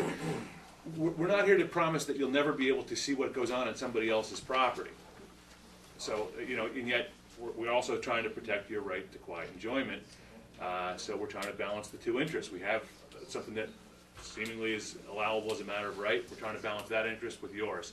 And that's why we're talking about things like making sure that there's And you some know what's screening. sad about this whole thing is if she had done things the legal way,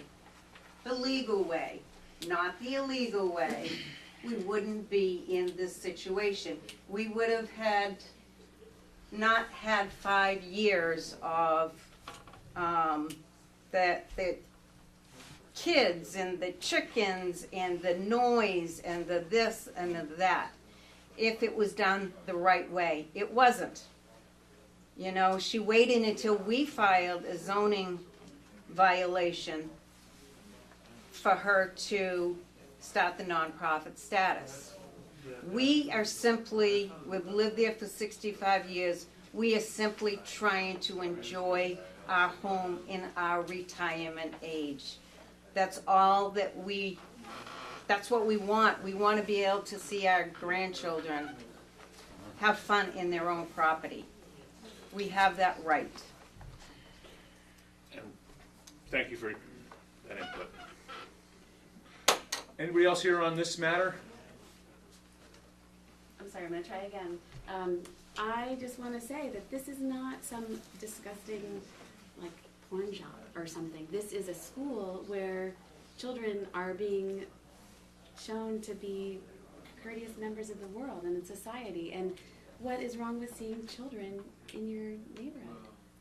But it is a school in the midst of a residential neighborhood. And that's Would permissible. you want a huge school like this in your backyard? Yes, Chair. we're a Really? sweet little Montessori school with these lovely Yeah. kids. Yeah, you should come check out the classrooms. See what happens during the day. It's a lovely place to I be. have no problem with the school, I have a problem with where it is and how it got there.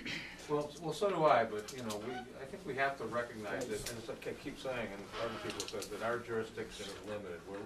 We're limited to making sure that the site is safe.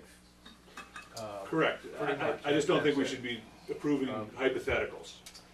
So for that reason, I think we should, on that, I would like to take a vote, and I'll put a motion out that we request that the ZBA comment on the issue of two primary uses on a single parcel. Can I get a vote on that, or a second on that? Will they vote on it without doing a? Well, we're just asking, we can ask them ask them the question, that's all we're doing. Okay? Second. All in favor? Aye. Opposed? Okay, so 3-1, respectfully, certainly. And the second motion to continue this matter? Make a motion to continue the matter to our next scheduled meeting. Second? So I have a second from Mr. Savory, so all in favor of continuing to the 16th? Aye, so unanimous on the continuation. Thank you.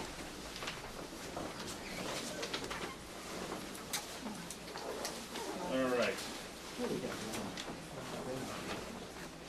So the next item is a continued public hearing for the site plan review for the proposed hydrant Regency Dog Kennel at 104 Newberry Road Turnpike, map 14, lot 14-2, light business industrial zoning district. Do we have anybody here on this tonight? Maybe he's out. Good. I'd certainly like to hear from him at this point. But in case it's not, I mean, they. Go check, just go check. My position never happened the way. Steve? Site is, much later. I actually, should have, I didn't. That was, yeah, all right. I kinda wanted to vote, but I kinda made a mistake when because I don't see how they can, we have to, Well, let's do it. I mean, yeah, I know. But right after, I was like, that wasn't really what I had in my mind. Because it's They were like, gonna be here just to make a present, but I talked to Rich Williams, and Mr. Bernhardt came in as well. What are we talking about? Oh, 104. Hydrant Regency, and I did call it, opened it again. Yeah, and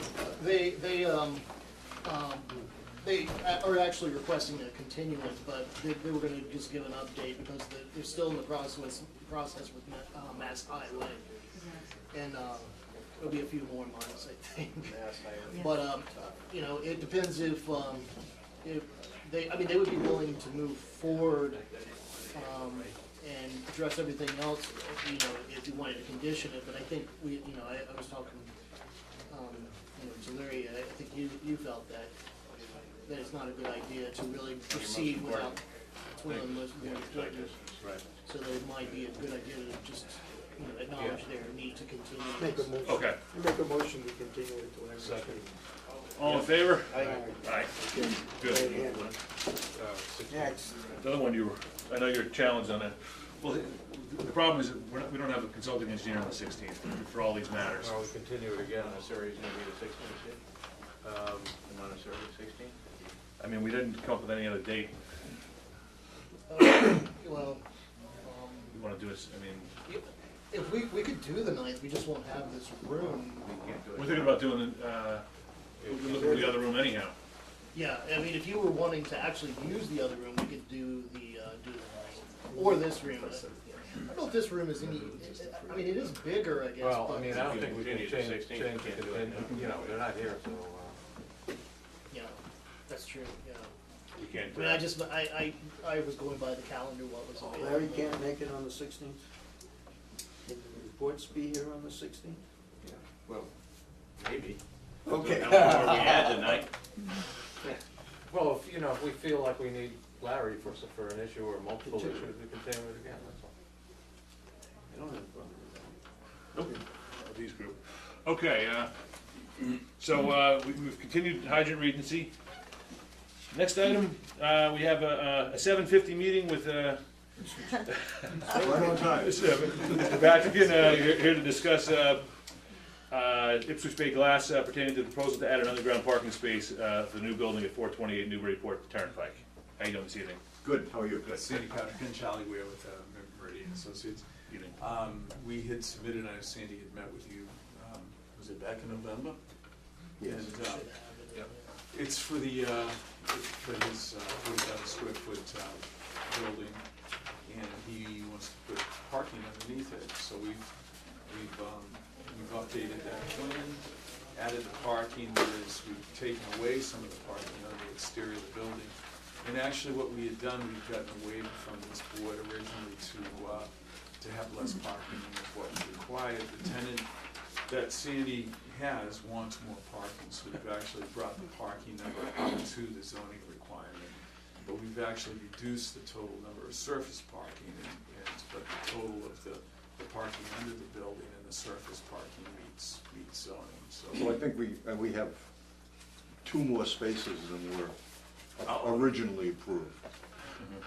So the flavor of the meeting that we had, if everybody recalls it the way I did, was that the building footprint is approved, and the conversation was, well, we're gonna put a basement under it, we're just gonna put cars. And that necessitates some kind of a ramp down into it. Yeah. Yeah. So that's gonna create some. And there's the ramp right there. So the We ramp- already had yeah. parking in that, that was gonna be a loading area, so. Okay. So there isn't any additional, in fact, there's a slight, I thought there was a slight reduction in the total amount of impervious surface. A few hundred square feet. Larry had And then, some comments. and the loading area moves to underneath the building too, or? No, there's actually, The there's an loading area existing, winds up down there. the loading I see area's it. over here, so we Okay. attached the building and that area was already paved, so we're just taking advantage of the fact that it was already a loading area. Where's Larry's notes? There's a packet that just has like comments from Larry. Everybody has like about 3-4 pages in, 14 through their book trying to find. Larry, you wanna just tell us what your comments on that proposed law? I addressed a letter to the board April 6th, and the items were, number one, first of all, that I was reviewing these plans for the board for the purpose of discussing whether or not the modifications would be considered as minor or major. And I think that was the purpose of this review. We had discussed some of these comments with Meridian, and I had expected a revised set of plans, which did come in. The revision proposes a parking garage under, as they explained, for an industrial manufacturing use type space above, and that anything I think that either my review or the board's decision makes is not in any way a review of building and fire codes, because I think this is a first time ever in Raleigh of having underground parking for something like this. So it's going to be up to the building and fire departments to be sure that code compliance is maintained here. The discussion by Charlie was that yes, there's 74. The previously approved plan had 74 exterior spaces. Now they're proposing 74 garage under spaces and 18 exterior for a total of 92. So it exceeds the required parking, and they previously had 90 spaces. So they're 2 to the better and 2 to the better of what's required. I think that I got an email from April that indicated that the total impervious pavement and building area was something on the order of a few hundred square feet less, so that's a plus. It was almost the same. Yeah. I don't know if you, also in that email, she said that you were improving on the maneuvering area at the base of the ramp. Did that get expanded a little bit? Yeah, that's shown on this plan. We widened that. I think you were talking about that radius. Actually, the next one up, coming out of the building, I thought that was pretty tight coming out. Oh, here? Yep, right there. We've I don't know if it's been increased or not. We've put the a large vehicle template on there. We feel like that dimension from there to there is 30 feet. Oh, okay. What is it, John? 10? It's 30 feet. Oh, it's 30 feet. From the building to the edges? From the building to the wall. To that retaining wall? Yeah, it's about 30 feet. Minus the And that 20-foot ramp, so it's still a 10-foot radius.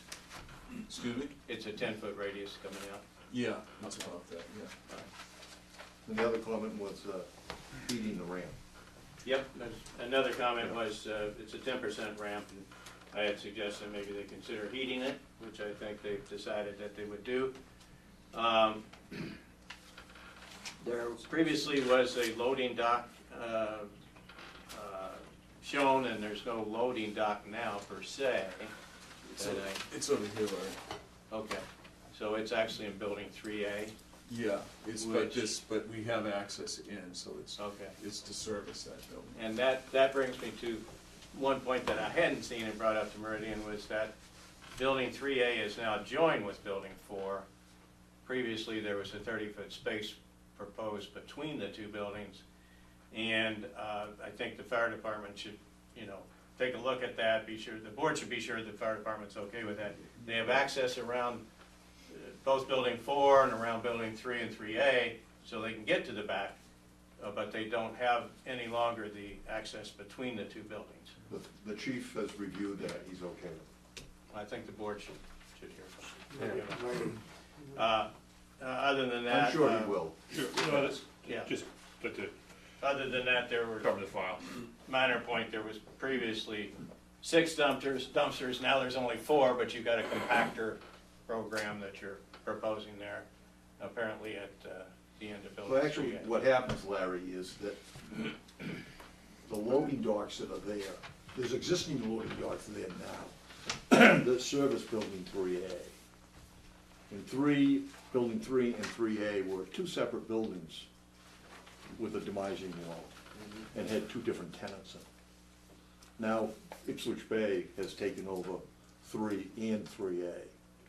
And what we're going to do is, with the fire department's blessing and the building inspector's blessing, we're gonna put a firewall in building 3A about here. And from that firewall forward, this section of the building will be part of the new building. And the loading docks will service just that new building. I see. So it kind of consolidates dumpster areas and loading docks areas to one centralized location. And I didn't mention, but the building size is the same. They previously proposed 40 and now it's 39.9 or something, so slightly different dimensions. But those are my comments. Well, one last thing I did say is that given a preliminary approval by the fire chief, the building inspector relative to emergency access and code compliance, I don't see a particular benefit in determining that this is a major over a minor modification. So that's what you asked me for an opinion. That's my opinion. I take it's a minor. You got all your handicap parking? Yes. Yeah, Since so- I've already asked the previous. So, I mean, we went away with the marching order. Don't change it, and it should be okay.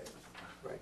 What was, was here. was originally And I think we're approved. back to that. I think the only thing that we'd like to just, I think with Larry's recommendation, we'd consider taking a vote on it, but I do think it's important just to get the fire department to, even if they do it after the fact, tell us that this is what we, we're comfortable with what we have here with this, without having the access to the backs of the building as previously. Well, Chris, in this. Our approval, your approval is going to come with the caveat that we do have the approval of all those Sure. other departments. Right.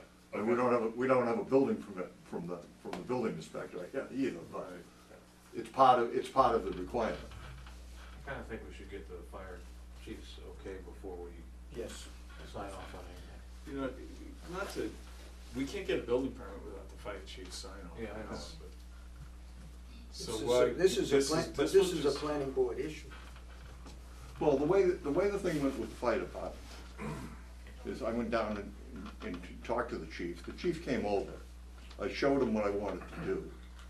We agreed on adding another hydrant out in the back of the property, so that when he went around the right-hand side of the building into the backyard, he had access to an added hydrant at that point, which is way up in the top center of the property. So I don't disagree that we need to put the letter in front of you, but Or we can make it conditional. it is conditional. I mean, The letter is in front of us. I'd like It's to move along. a question of whether we bring you back in 5 weeks to have this similar conversation with the benefit of that letter, or whether we can move forward conditioning our action on receipt of the letter. I'm quite happy with your conditioning your action on that. It's okay with me. All right. But he has something. Well, the purpose of my review, the board asked me to make a determination as to whether I thought it was a major matter. This is not a final review. Understood. Because there's a few more revisions, which, I'll be happy to take a look at. So we can vote tonight to approve this as a minor, that this is not Well, to that's my approve it, but recommendation to we you. can decide tonight it's a minor Yeah. modification, which means we don't, I we don't make a require a motion, public hearing. I make a motion that this is a minor. I second that motion. What else can we, That's what you're looking for. yeah, well, no, I mean. I think if the motion's out here, we're all, so we have a second to approve, to determine that this is a minor modification, and therefore we don't need to have an open meeting on it. Public hearing. Public hearing. So All in they can favor? really be decided, right? Aye. So as a result, proceed, go see the building inspector, talk to the fire department, we're done. No. Well, don't you have to have a letter from the planning board that indicating that it's a minor modification and with conditions, it's planned, then final plan? Yeah, right. Okay. Yeah, that would be in the, there would be a final there would be a letter that at the end of this process, but it would be after, the way I was conceiving is that we would determine here that whether it's a minor or a major modification, if it's a minor, then over the course of the next month, prior to that next meeting, we can work out all the issues without worrying about a public hearing. I don't need to worry about publicizing any of this. We can work out all those issues between the fire department and the engineer, and then at the next meeting, you know, it would come to an end. What is the issue? I mean. Do you have a time constraint, Sandy? I do. Severe? Well, this drawing's been here for a while. I actually, our impression when we filed the plan back at the end of February was that it wasn't between a major and a minor modification. It was, the decision was going to be based on whether it was any kind of a modification or a minor. I think it was in January when you came before the board, correct? I mean, and actually talked to them about this. And that was the issue, was whether it would be a major or minor. But they wanted to see something physical. In the February 28th, I submitted basically this drawing. Yeah. And the only thing that wasn't addressed on that was Larry's comments of April. But there was just not enough time to get you on that March 14th. I mean, that was huge. That was a long meeting as it was. We didn't finish the agenda as it was. It was already full by that time, so. I'm trying to get a lease signed, to be perfectly honest. So, I mean, all my other permits say the approval is based on the approval of the fire chief, the building inspector, the highway department, the electric company, and everybody else, right? So, I mean, all of your permits are written that way. So, I mean, it doesn't relieve me So, from. if I'm not mistaken though, by determining that this is not a major modification and therefore we don't have to move forward with public notice of a hearing on your modification, we're determining that you can make field corrections, which is what we're, and I think you can make those field corrections. I'm not sure this is a linchpin to you signing that lease or not, because we've already said you don't need to get further site plan approval from us. But what do I need to give you? I don't think we're holding you back from anything, because we've made the determination that it's, Well, Larry hasn't done final review. Well, yeah, but what's the record that says that you've approved this plan? There is no. We haven't. No. You've said it's a minor modification, but you've got to make an approval of this new revised plan. Right. So. As a minor. Okay, now, so the only thing we don't see on this plan, or at least we don't have the benefit of at this point, is the input from the fire department. Is there any other changes we're making to this plan? No.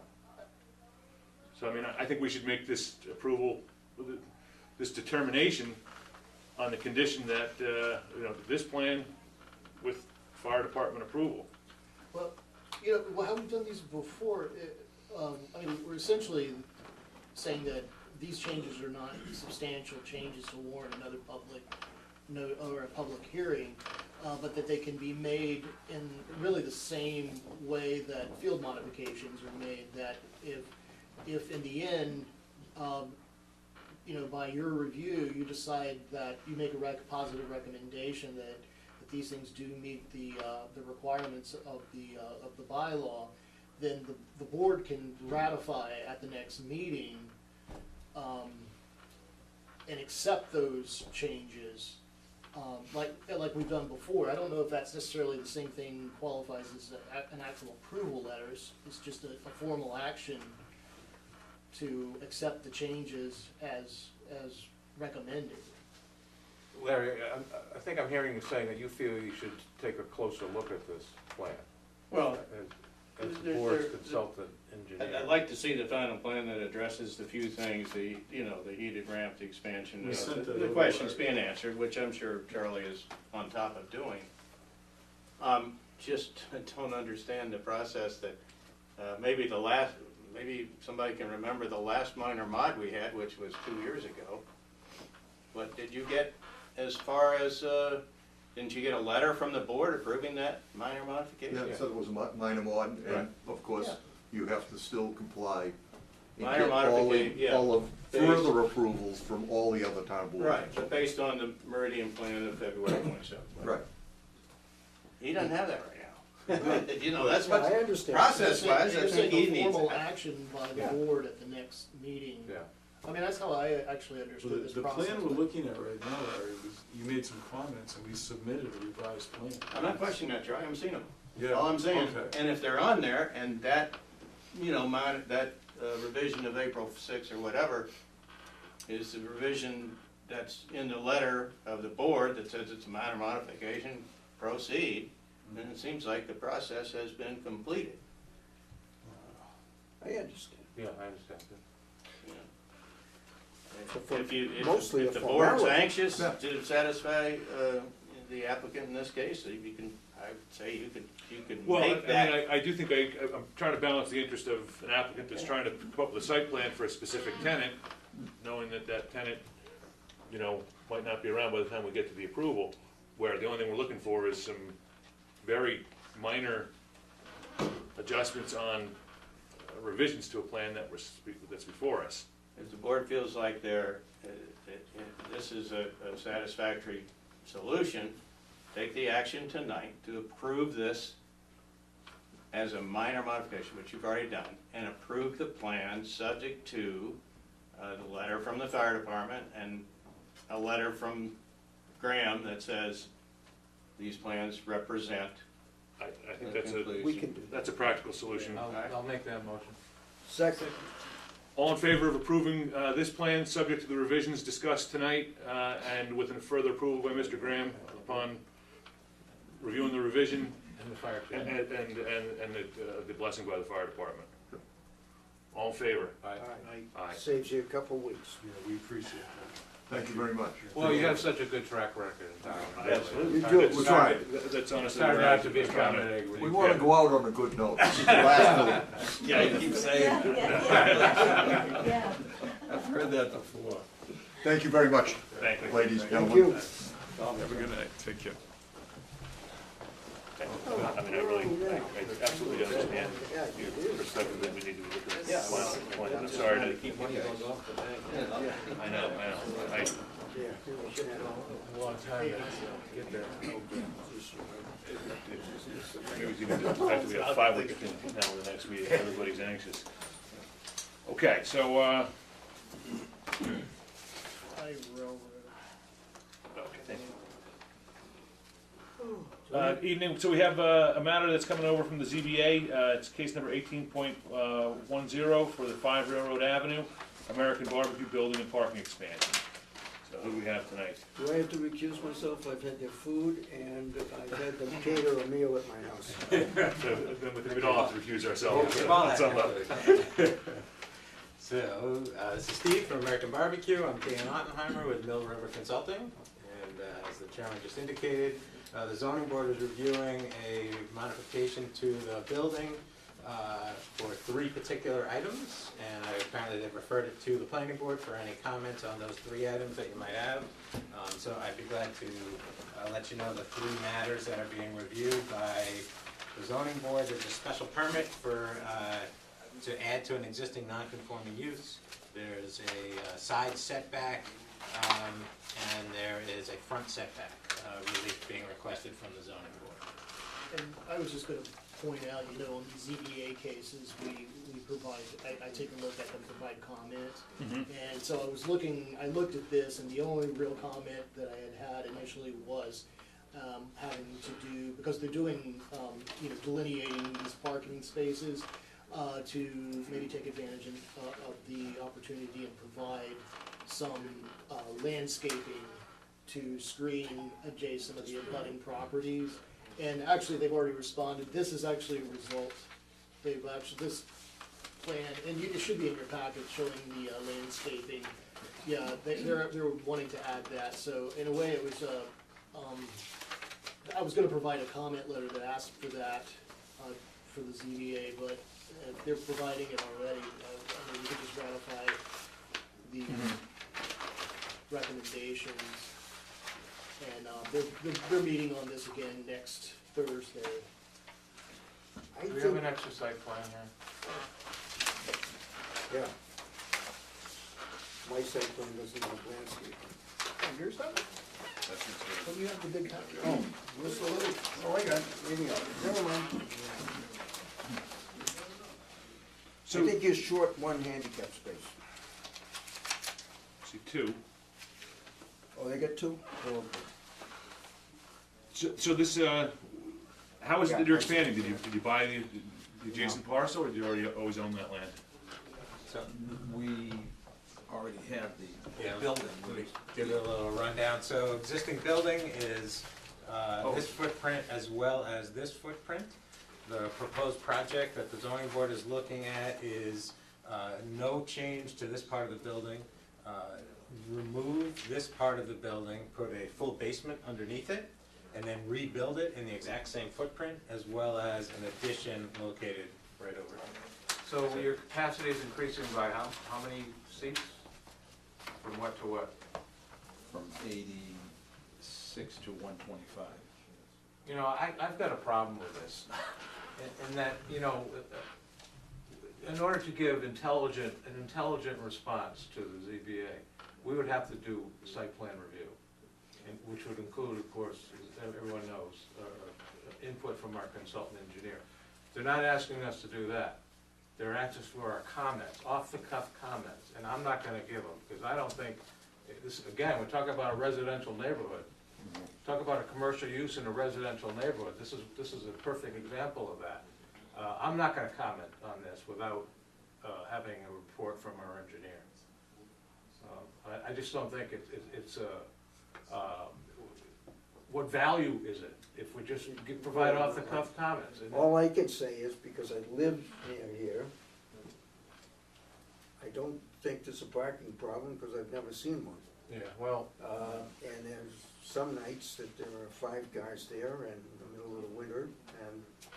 One time it was ever close, we have to go on a big long boating day, and even then it was like it's slippery in there. I mean, you know, we're Might being need more motorcycle parking on we're certain- being asked We're to. not our busiest Saturday night. In the summer, it's not. I think it's more a matter of process than what you're proposing. We're being asked to address a major expansion to a restaurant in a you know, tight residential area on the basis of a 15-minute meeting. I'm not gonna do this. Well, I was gonna just say that I did look at this and the parking and the elevations. Those are actually included in your packet, but, I guess I was just asking you to check up on my review. I'm not reviewing this in the way that Larry would, but that's not required in this particular case because, it's a special permit that has to do with expansion of a non-conforming use, and so the site plan review function actually falls to the ZBA. Exactly. I thought you were gonna say the planning board, and I was gonna say you were wrong. But it's a No, ZBA's that's my point, but responsibility to I'm do only site plan review. But I'm only providing comments in regards, like, to a review based on the zoning criteria. Well, what not can we doing a- comment on? I mean, we don't grant variances. But they're doing a site plan review, and I'm just offering, like our expertise. They're not doing a site plan review. Well, then They're that's a problem. reviewing- They're reviewing the site layout. They're reviewing the variance requests. No, it's a special permit And the request. special permit No, you have to application. understand with the special permit, there's always a site plan review Right. component. And our bylaw says that the board that issues Yes, a special yeah. permit conducts site plan review. Exactly. They don't And- seem to understand that. Yeah, and I'm just providing, Well, but then maybe without, maybe that ought to be our comment. Our comment is that you have the site plan review on it. Yeah, I was seriously. just No, I saying, understand, I'm not being, well, because And they should of hire how a strongly you feel consultant about to this. well, review the just plan. based on the public hearing, there were actually concerns from, I think, from neighbors, and I felt that the landscaping would, address that. But there's no real issue, I agree with David, for that same reason, there's not a real issue. This is all area that's existing as parking, it's just being better delineated. And if you look at the elevations, it's actually, yeah, I mean, they're improving. the place, so, I really couldn't see any fault, or just based on the limited, function of what they're asking us to do, I was just trying to I mean, provide but something. I think to Cliff's point, they're trying to get this off of their desk by putting it on ours, but they're not asking us to Well, they're really do telling, it, we to have a give it little a more full review. expertise with the site layout, and I think they're just, we do the But I same. mean, for- I think, with Cliff, if Larry hasn't looked at it, it's kinda hard for us to give any kind of real analysis of it. Yeah, I'm not unless comfortable I was, Because you then don't someone's want me gonna to say, well, provide the planning board comments, said it was okay. I So mean, maybe but- it's not okay, maybe it is, it probably is, but maybe it's not. But they're gonna say, well, the planning board says it's fine. Well, I just want some guidance, because I've been actually providing comments to the ZBA all along. Well, that's fine, there's nothing wrong with that. No, I think we've handled it consistent with what they've requested, but Yeah, I think the comment back should be that I think you gotta look at the site plan criteria. Yeah. When you make the determination, I think that's the best Yeah. we can do, yeah. you know? Well, I guess I'm just saying that that's how I'm looking at it. Yeah. When I'm reviewing it based on the way we've reviewed site plans before, and making recommendations. Well, that's clearly what the in that ZBA regard. wanted Yeah, from us. I just don't think that, we're in a Cliff is position to right. give that, We can't give it. yeah. So, I mean, and while we, no comment, you'll. Yeah, no comment is fine, Yeah. whatever you're comfortable He with. probably just wanted to make a comment about. Well, I I'm think, sure I it's a think good you're right, the idea. comment should be that this should be subject to a full-blown site plan review. yeah, and reference back to our criteria. And cite the regulation Right. that says. But they should actually conduct the full, Well, yeah. with engineering, like an engineering consulting. Well, I mean, I think Same that's the review. aspect, Same that's our review we recommendation, that they apply this criteria and, Yeah. and with, Well, yeah, I recommend can that they see- use our consultant. Yeah, Oh, I would leave that to them. Okay. yeah, they can make that, yeah. But they have they used you in the past? I don't know. Yeah, they know Larry, so. Okay. So you want that to be the, I think that should be the comment. Okay, okay. Say it in a diplomatic way. Okay. I hope they don't look at the tape. I'm not sure. Yeah, I'm sorry. That's okay, so, to be clear, I don't think the zoning board was expecting a lot necessarily from the planning board. I think, correct me if I'm wrong, Kirk, but they were looking for a general sense. Kirk has indicated in the past, you've handled it yourself and provided comments. Yeah. And this is apparently the first time you're bringing it to the board instead of handling it yourself, so. No, Oh, this I'm is sorry. how we've usually done it. Okay. Yeah. I don't think we've had this type of a request in the ZBA in quite a while. I mean, we may have dealt with something Not like this, not scale. at this level. This is actually because it's a special permit of a restaurant that's in a residential area. It's different from all the other. I mean, the other ones are usually residential. Some residential in nature, like with special permit, but this is actually Accessory a building, commercial, that type of thing. So. a commercial use. So this is more intense. Okay. And so I think what the planning board is saying is that we need to let the ZBA know that probably a more intense site plan review, it would be, is what they should be doing in this case, but that would be the comment. But they should be doing it. That they should do it because they're the board according to the bylaw Right, that's right. assigned to do it. I think they haven't really been used to actually doing these kind of reviews on these kind of uses in the past. Okay. So again, we decided to just remark back that we would ask that they, conduct the site plan review Yeah, and apply the the appropriate criteria, and and I think that's all. I don't think we need to say more than that. Yeah, All right. okay. Next. Sorry. Gentlemen, I know that sounds like a half answer, but we're really not trying to delay you at all, and we're not suggesting that you did anything other than follow what they told you to do. Right. And we're not dodging our responsibility, we're just putting it No, back where no. we think it belongs. Right. Okay? And I'll tell you, we're going to approach the zoning board and tell them we don't believe site plan review is appropriate on a project like this. But that's their decision. Yeah. Because if they agree to do that, then Steve's project is significantly delayed, so. certainly send whatever comment you'd like to the zoning board, and we'll discuss with that. Just to, I mean, that's, you know, obviously we have our, you know, understanding of the bylaw. Why wouldn't it be appropriate, given that that's the jurisdiction of that board? Right, Kirk and I have had discussions Okay. about this. So the Raleigh zoning ordinance is very clear what conditions require site plan review. Like you had earlier today, a large scale solar array requires site plan review. Shopping mall requires site plan review. What Steve is doing at American Barbecue is not in the zoning ordinance, it doesn't say it requires site plan review. I thought when we talked before, because I was pointing out when, under the site, under the Yes. special permit, it actually.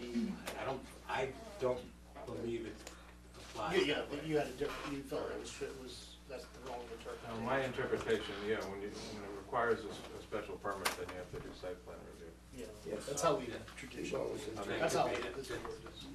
Yeah, and you explain that, and I would say just That'll be let- up. let- But you can tell them whatever, you know, argue your case, I mean.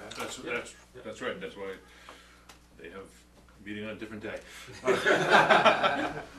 So, thank you. Thank you. All right, thank you. And good luck with it, and, you know, it seems like a good project, something we'd like to see happen, I think, you know, we love our restaurants, so, all right, Okay, thank you. great, thanks. Thank you. Yep. Thanks. So, we also have an appointment with, Saeed Abuzara pertaining to the prior A&R plan for 1000 Newburyport Turnpike, the ABZ storage, to sign the updated tri-party agreement for Cindy Lane subdivision. Yes, and I have the tripartite. I have a copy of it. I've given copies, but I have the originals here to get the signatures. So this, 114,292, that is the number we approved last time, Yeah, right? yeah, based on John Moran's Okay. recommendation. How much was it? 114,292. With the right That was number? consistent with our determination at the last Yeah. meeting. With John's I recommendation. can't remember what the numbers are, but, Yeah, these are the numbers that John, no, that we voted on. in tandem with what John was recommending, you remember you had a discussion with, but yeah, in the end, these are the numbers the board decided on. Okay. Yeah. All right, so we're just circulating that for Yeah, signature? There's 4, and they're all tabbed. You need a pen? I don't borrow, I can't write it. You got a pen? I got a fancy calligraphy pen. I don't know how to do it. Where's Columbus Days over there? We've got to get a second meeting, too.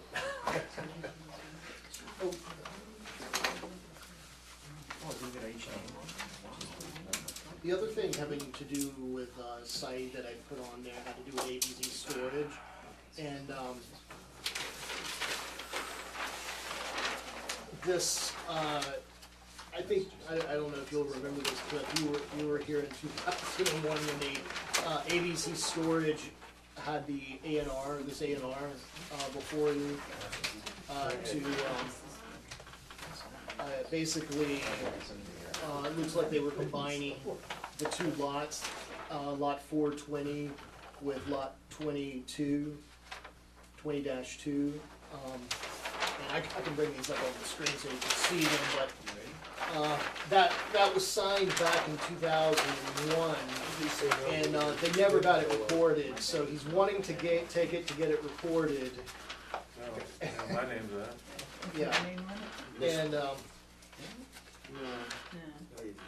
this is Scott Clark, Dick Lockhart. Oh, Megan. so they want to take it to get it recorded. Basically, they just want, what they need is a letter from the planning board to acknowledge, basically, reapproving this, I guess. I'll make the motion to reapprove. But it's a, yeah, it's a legitimate A&R, so. Yeah, right. All in favor of approving the, reapproving A&R plan from previously submitted and approved by the board? Yeah. Aye. All in favor, good, unanimous. Is ABC done? Yes. What? It's not a Mylar. What? It's not a Mylar. They can't record that. Oh, no, he's. He's gonna take the letter, he'll record the original Mylar, Well, this is but already been he'll have the signed. letter, you're right. Yeah, this has already been signed, so is the It's Mylar. not I a thought trying he to meant- test a copy, you can't fool me. They just need a letter from the planning board stating that, that it's been, that they, You might need to notarize Good. that. Stop talking. No, we, Yeah, this We one wanna does need keep to be. this Yeah, lady we going. wanna- we're on, yeah. Anybody a notary? It's getting late. He wants to be heard. Would you mind, you probably don't have your stamp with you. It's in the office. So, if you know, we can do it tomorrow No, I morning. could, yeah, I mean, I've seen you sign it. Right, so that's all you just- need to know. So just I like signed give this it to 3 me times. tomorrow and Yeah, I'll- man, it goes. That needs, my signature witness. Okay, so the next item we have on the agenda, right now it's the last one. So we have an informal discussion with Mr. Nixon pertaining to the potential OSRD at 430 Weathersfield Street prior to the formal application submittal. So, Mr. Nixon, how you doing tonight? Good. Nice to see you again. Come on up. You getting rid of this access? So, Mr. Nixon's been waiting 2 months. Yeah. that was my fault too. So, good evening, Jill Mann. I'm here with Rob Nixon as his legal counsel. The reason why we're here is just to give you an informal presentation of an OSRD we are preparing to submit. This particular OSRD is for the property located off of Weathersfield Street. It's a combination of 3 individual parcels, large parcels. Essentially, it is, we call it the apple orchard, right? That's what the part that's adjacent to the Conservation Commission land, when you first come into the parcel. Do you have it up on there That's too? the real plan, the next one is the. So, I'm gonna come closer, because I thought we would have it up here. We're trying to get it up. Yeah. Sorry. No just worries, no locked worries. up. So, Rob, you wanna come forward? Oh, this is a solar facility, this isn't even mine. You know, it's all in there. It's all in there. Oh, This all is right, it is? I'm like, geez, I've done a solar facility before, but that was not mine. Mine was very well done. Thank you, Paul. Oh, this is perfect, thank you very much, Mark, I appreciate it. Yeah, it's just a straight color. Yeah, it is easier to see, isn't it? So what I'm going to do then is to try and I'll look at the color one first, to be able to identify the areas. So essentially, as I said, it's 3 individual parcels. We have under control all of those parcels. We have the apple orchard. We have land owned by the Morans, and I can't remember the other one's name. And this is Tompkins property. So we have actually been able to aggregate all 3 parcels. The purpose of doing so is actually to convey the green to the town. That's what our OSRD would be. I will let you know. So, I'm sorry, Oh, I Joe, apologize. the area Yes. below the road, that's all? That's all. Moran property? No, This this is- is, you know that Ted Moore? You ever hear of Ted No. Moore? Okay, so this is Ted Moore, it's, we call it the Apple Orchard. Redstone, the assessors listed, I Yeah, think, it's is Redstone Realty. And now Seaside owns it, it's just that he's transferred to this trust. So this was parcel, this is the Moran parcel. How many acres altogether? About 80, right? 80 acres? So, So, and, just have one quick question for you. You were here once before, this parcel that's Tompkins, you didn't have that under? No. Okay, so this No, is a okay. totally different submission based on the fact that you have a we bigger. have this, because Gotcha. before we were only, we did a very Right, okay. small piece. Yeah, yeah. And now, because we ended up getting this under control, we could get more as open space, and then we do have the, Right. roadway. But I will let you know, so we're going forward with OSRD. Now, the last OSRD I did with you was a condominium. The reason why I look at Cliff is you were on, David was on the board. You were there at the very Golf end of course. the very. Golf country club, Yeah, yeah. the golf course, the country club, and you were on the board And as well. look how that turned out. It's beautiful. No, I'm kidding. I have to tell you, and I give credit where credit is due. I Party do board. recommend that architectural plan to a lot of people. I admit it. So I'll give credit there, but I helped get it. I tell that story at least once a month. You know what? I Because give Rob- credit to you guys. Rob has come and thanked me, I've seen him at meetings, and he's thanked me for going to the Hardy. We, All right, enough of that. we sold it Okay, let's fast, move we it. sold it fast. So anyhow, this is the same to the degree it's an OSRD, but we're doing a subdivision road. The reason we're doing a subdivision road is clear. we need, there's properties that potentially could be connected to and have actual throughways. Well, what property is this? This is not the Girl Scout property? No, that's Tompkins again. Girl Scouts right here, I believe. Brent, I'm gonna ask you, because you, or even Kirk, isn't this Girl Scout right here? Yeah, I think this whole, all this is Girl Scouts. So what kind of acreage are we talking about in these adjoining areas? We haven't even put him under contract, we have no. The rest of his land's about 130 acres. Okay.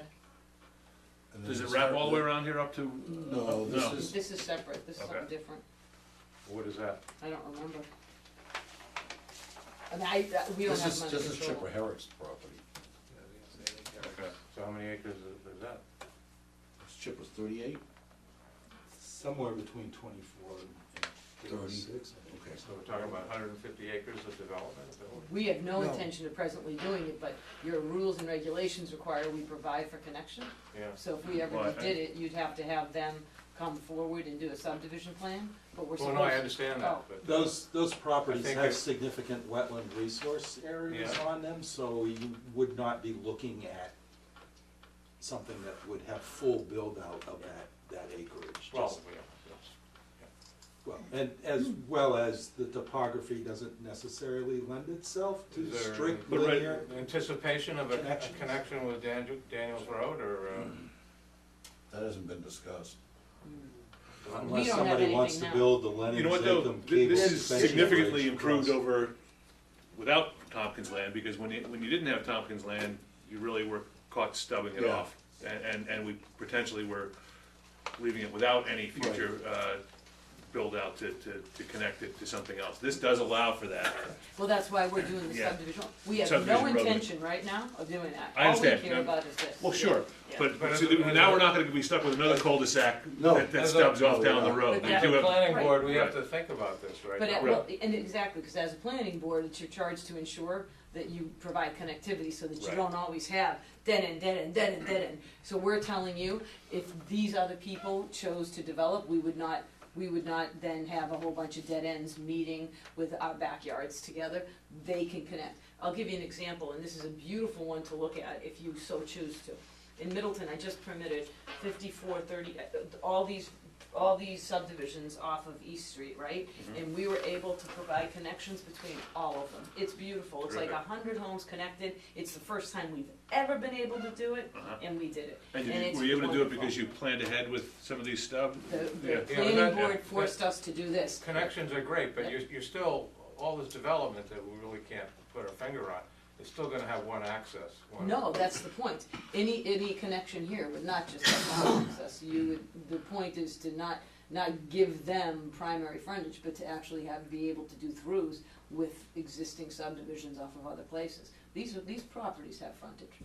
No, my point is, whatever is developed over here Sure. is all gonna have to use that access, that No, connection with West. No, that's what Well, I'm you- Where's pointing it, out. where's it gonna connect? There's other Yeah, streets, these other properties connect. Look at an aerial of the whole, so you Yeah, know, look at it. This is the different area. Tompkins, it's 152, that's actually the parcel to the 40B that they're looking at. That's Marion Way. Yeah, the Marion Way, Uh. just further down, like, yeah, if you, go all the way down. Yeah, that's what I thought it would be. It connects to streets. What is the green?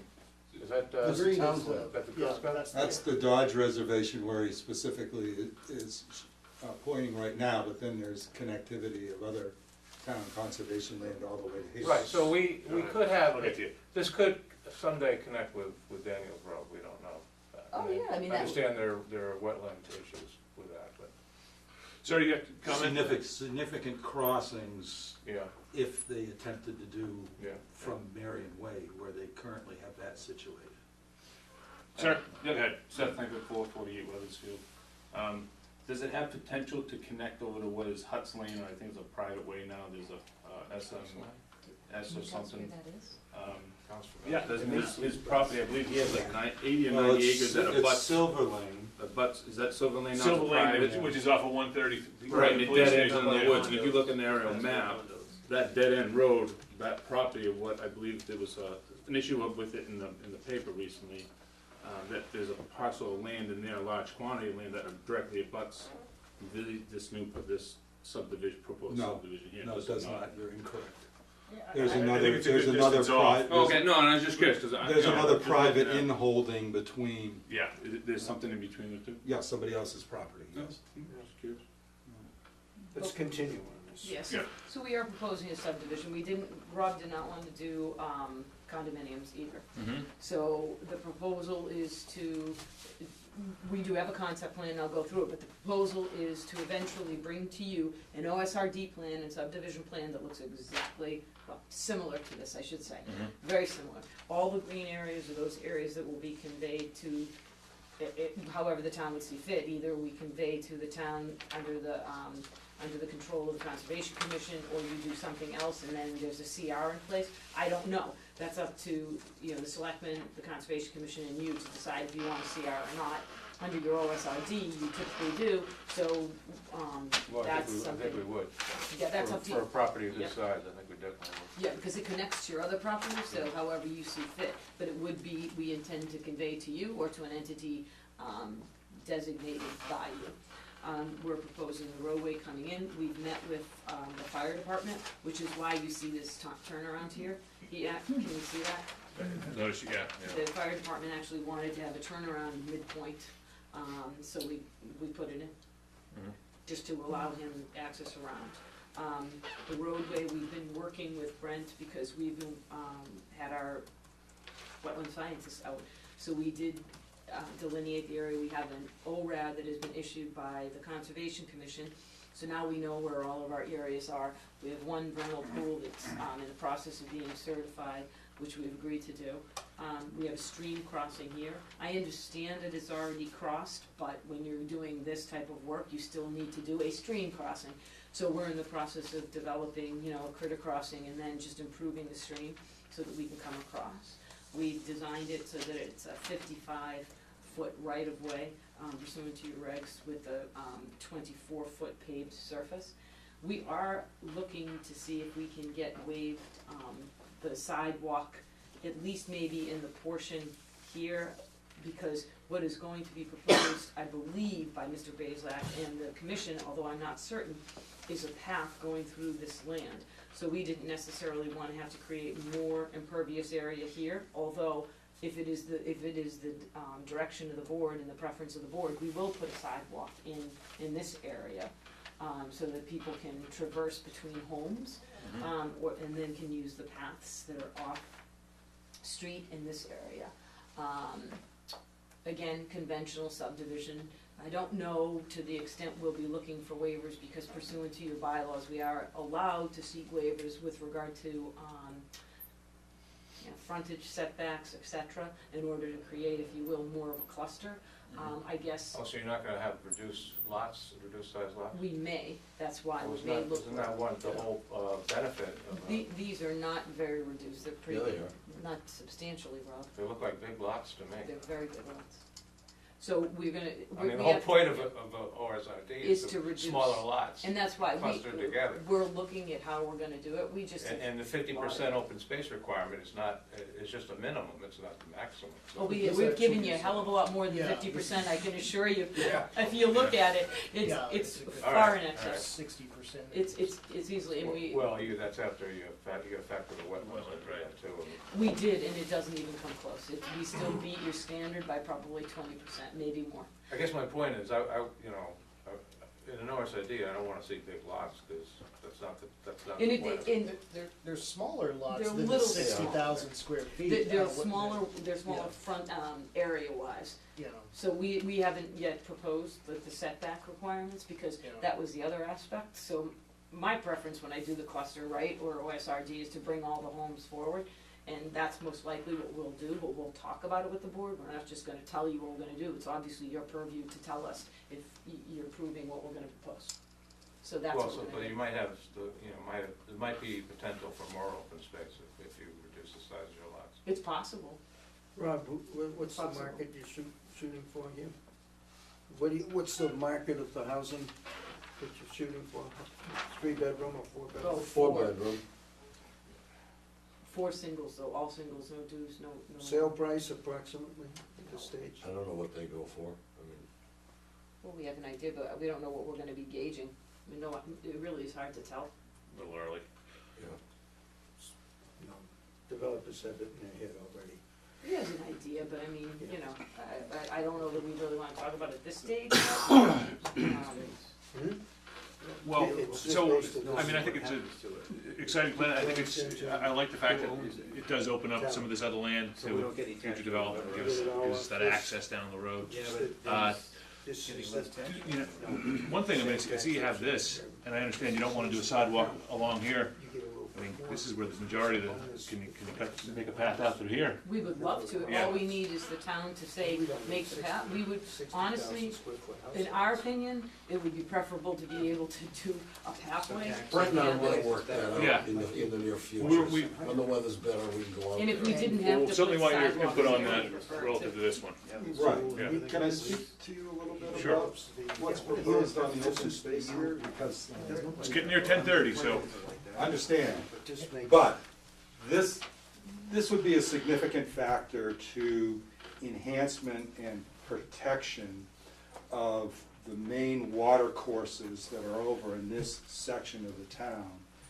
And of primary importance is the protection that this parcel that they have melded into this, which is technically kind of the weak Achilles heel right now to the YMCA camp operation, which has children.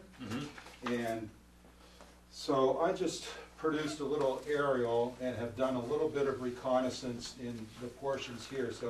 So just to orient you, the camp facilities, you can see the in-ground pool, the building that the YMCA is remodeling right now, which in the past has been called the Vicor building. They're remodeling it to be their administrative offices. When you come in off of Weathersfield Street, this has a large gravel parking area, so a lot of folks are familiar with that.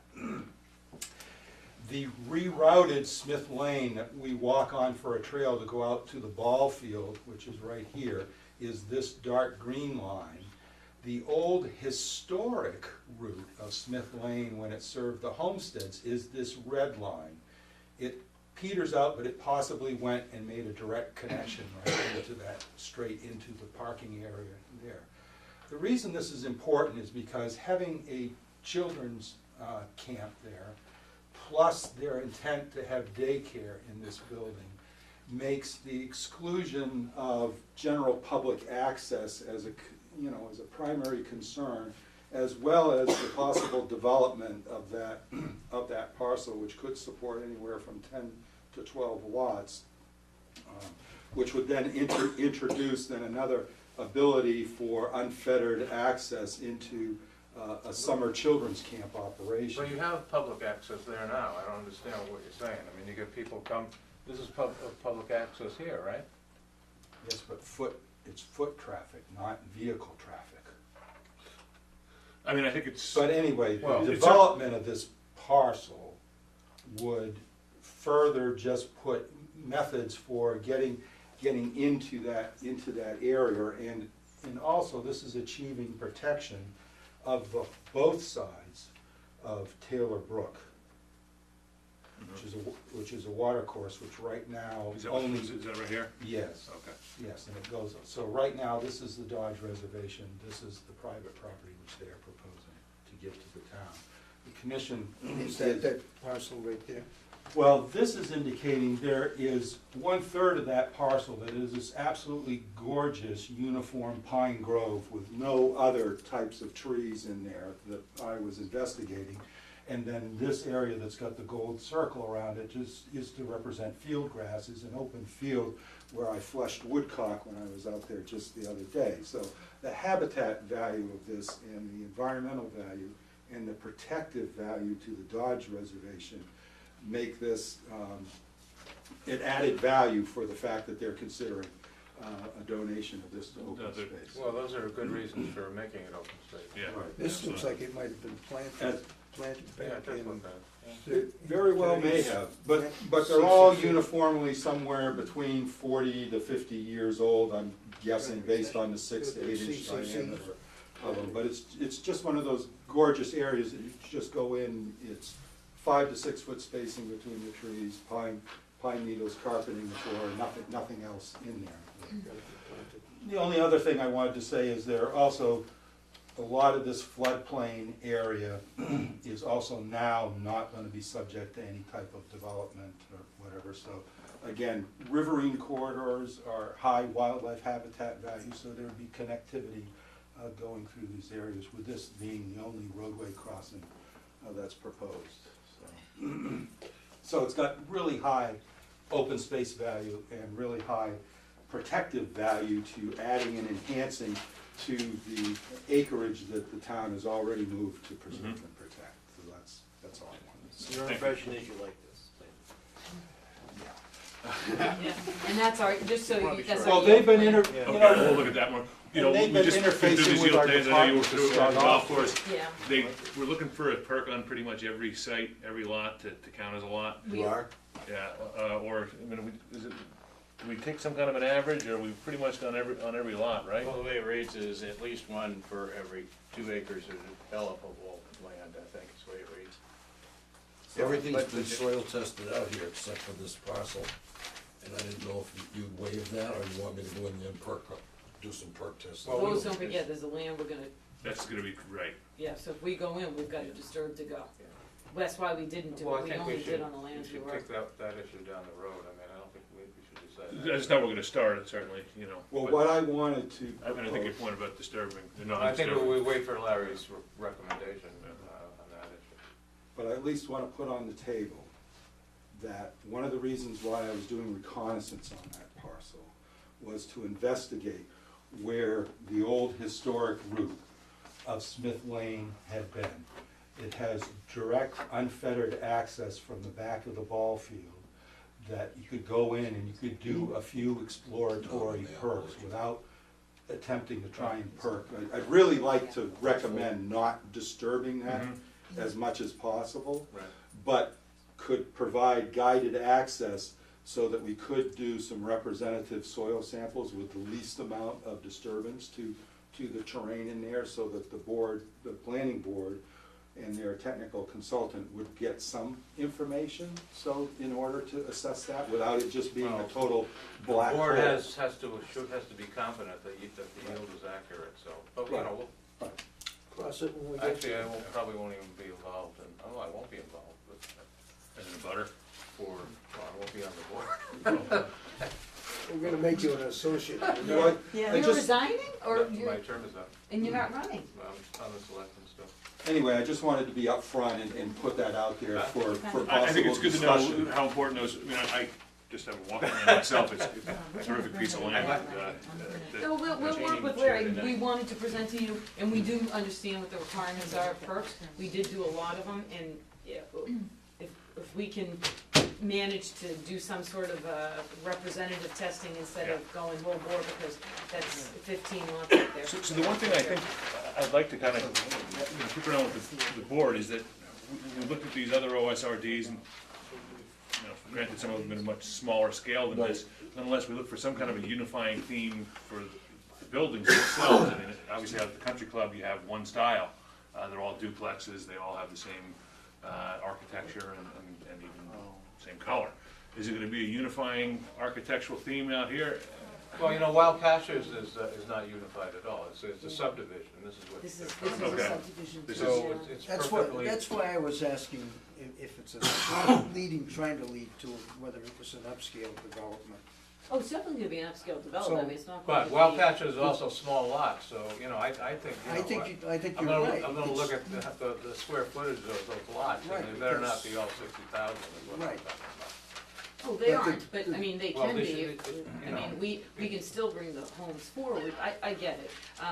And they're not gonna be huge lots, but the point is you preserve a tremendous amount of open space here, I mean, huge amount. Yeah. Well, Preserving more would be nice. maybe some back ends of the lots can be cut off and it extends a walk through the woods back there or something like Yeah, that. right. I don't have a problem with it being this different kind of subdivision because of the donation of I think Yeah. if Brent The likes big- it, I like it. the big chunk of land. It's a I beautiful. grew up riding the bicycles through my friend's Did house you? on them trails all my life, The beautiful trails. Now, what about the connection with Weathersfield? Do you have a traffic report on that? We're in the process of getting it, just like we're supposed to. We have the traffic report coming in, we have the wetland report coming in, we have all the environmental impact, Just so the everything. board knows, that's a very Yep. dangerous intersection. It's awful. I mean, Is it, I mean, I travel it all the time, but I well, guess. you're probably one of the guys who drives around I've at been 60 very miles conscious. an hour. No. And I'm always trying to get running up, when I'm walking the dogs, I'm always running from one side to Is another. that if people just travel down there too fast? Oh, way too fast, because it's a blind corner. Yeah. You know, the guys come this way. And it does feel pretty good to hit it just as you get into that. Yeah, right. No, we have So- a traffic study. Is that what happened here? Just kidding. That's why I've slowed down, actually. No, we have a traffic report being done, absolutely, Good. absolutely. All right, well, So they can do a safety analysis. I don't think we really care about vehicle trips that much and level of service analysis, but, They still do safety analysis, that's part of that's part of your requirement. It's already a tough spot to walk in the neighborhood. No sidewalks. on that, especially in that corner. No, I It's appreciate a- that, it's an existing right of way, Yeah. so we do the proper assessment. Because what the actual, impact study has to be is, what the burdens are existing on the road, what the current conditions are, and what the impact will be of adding to it. I mean, you know the road. And we do take all that in account, of course, absolutely, we're responsible, for making sure we present that information. yeah, and it's especially since, I think that the board has to be concerned that potentially another 100 homes could be added to this road. And, No question, yeah. And if there's a connection with somewhere, with Daniels Road or wherever, this is gonna be a through street. More people would probably use this road than they would Dodge and Daniels, because. Depending on where you're going, yeah. Well, if you're, How many curves you put in it? Yeah, so that ought to be considered too, so things that will slow traffic down. This could be a cut through from 133 to Route 1 that people would prefer to do rather than travel on the old country roads. I know, but that's not what we're proposing. We're Well, but I simply- think the board has to be concerned about Well, that, don't we? Actually, you're supposed, your charges are to ensure that you have connectivity pursuant to your rules and regulations, so it's the exact opposite of what you're Well, saying. safe connectivity. Connectivity with regard I have to no problem with public connectivity. Connectivity would actually mean that you have outlets, various outlets, and that you don't simply always create dead ends for certain purposes. So the safest things are to actually provide for connections so that you don't always have one source point. And that's why your regulations say that, and that's why, planners endorse that type of activity. But we aren't doing it. I simply told you that we will provide it because your regulations require us to provide I it. don't think it'd be cut through. Pardon? I don't think. Oh, I don't truly think- wouldn't, honestly, Mr. Checkman, I would have no idea if it would be a cut through. I don't think it would be the way it's I set can't, up. it's funny, that a lot of land, I mean, if Well, Tompkins because owns of- 130 acres back there, either he owns more too, because it runs from there all the way to the country club, all the way down to his wagon wheel factory. Is that 130 acres? It seems like more. No, it's about 130. Okay. What'd you say, it was 150? It's actually 152. It is? Okay, so I guess that makes sense. Well, you're right. 152.2? Yeah, actually, I did give a point. But no, we're looking into everything, we're But I gonna mean- provide full package.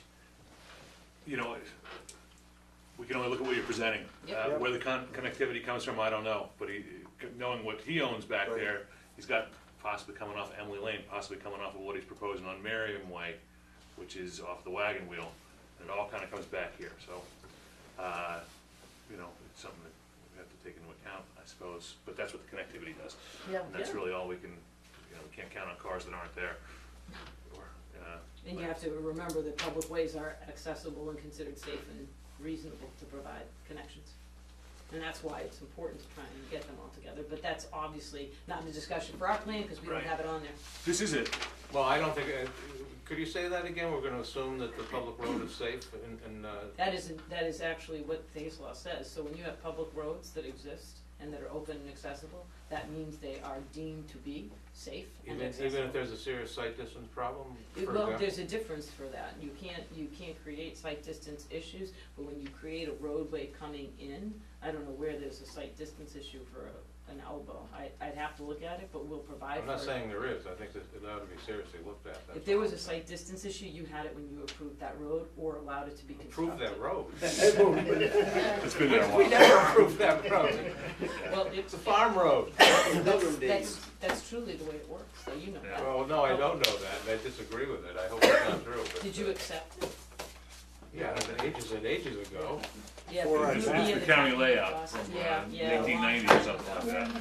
that. Yeah. Way back when. Yeah, no, it's true. A lot of So, people- and, Yeah, me and, too, and trust so me. to that end, you know, obviously you have to engineer that corner, look at your Oh sight my lines, figure gosh. out where the, yeah. So- We would never not do it properly. No, right, No. but I mean, that's gonna be. I mean, we can't, Well, this road. I'm sure is- Larry will look at that issue too, Right. which will. Absolutely. He ought to, yep. I need to be reappointed. Okay, so thank you, and is there anything you can, you know, any other guidance you care? No, for we at just this simply point? wanted to Thank tell you it was coming, we didn't wanna just dump on you an OSRD plan with this much information, cause we have a lot of reports that we're gonna It's give the way you. to do it. So we wanted to make sure you felt comfortable, and we'll be back. Very good then. Thank you very much, Thanks. appreciate Thanks, your guys. time. We also want to understand that the open space component of this project can also be the nexus and the seed to foster open space connectivity for whatever future development occurs on those parcels that they're providing connectivity to.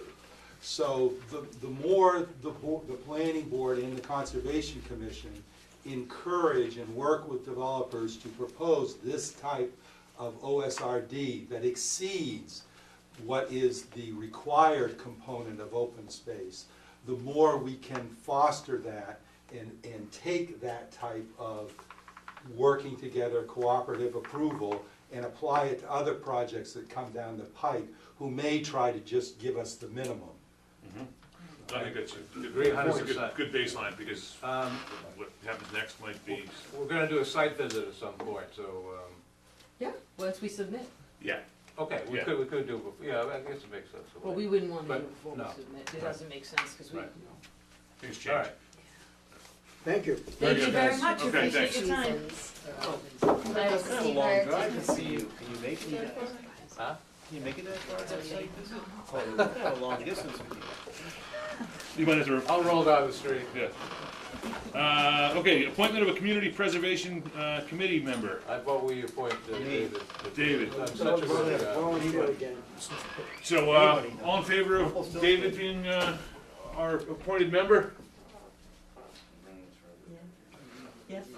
Mark, say second. Away from that. Say yes. Go easy on the triangle, second. All in favor? But they're not doing that. This is not, Cliff? Yeah. All in favor of appointing David? Yay. Yay. So that's unanimous. Hey, listen, I think they got this. now that we're on that subject, Huh? why don't we use the Bradford Street for a solar array? The Bradford Street farm that we, can't use for low-income housing, why don't we put solar field out there? Do the same thing up here. my idea for that is that because the numbers don't work for the affordable housing Put with stop 4 signs.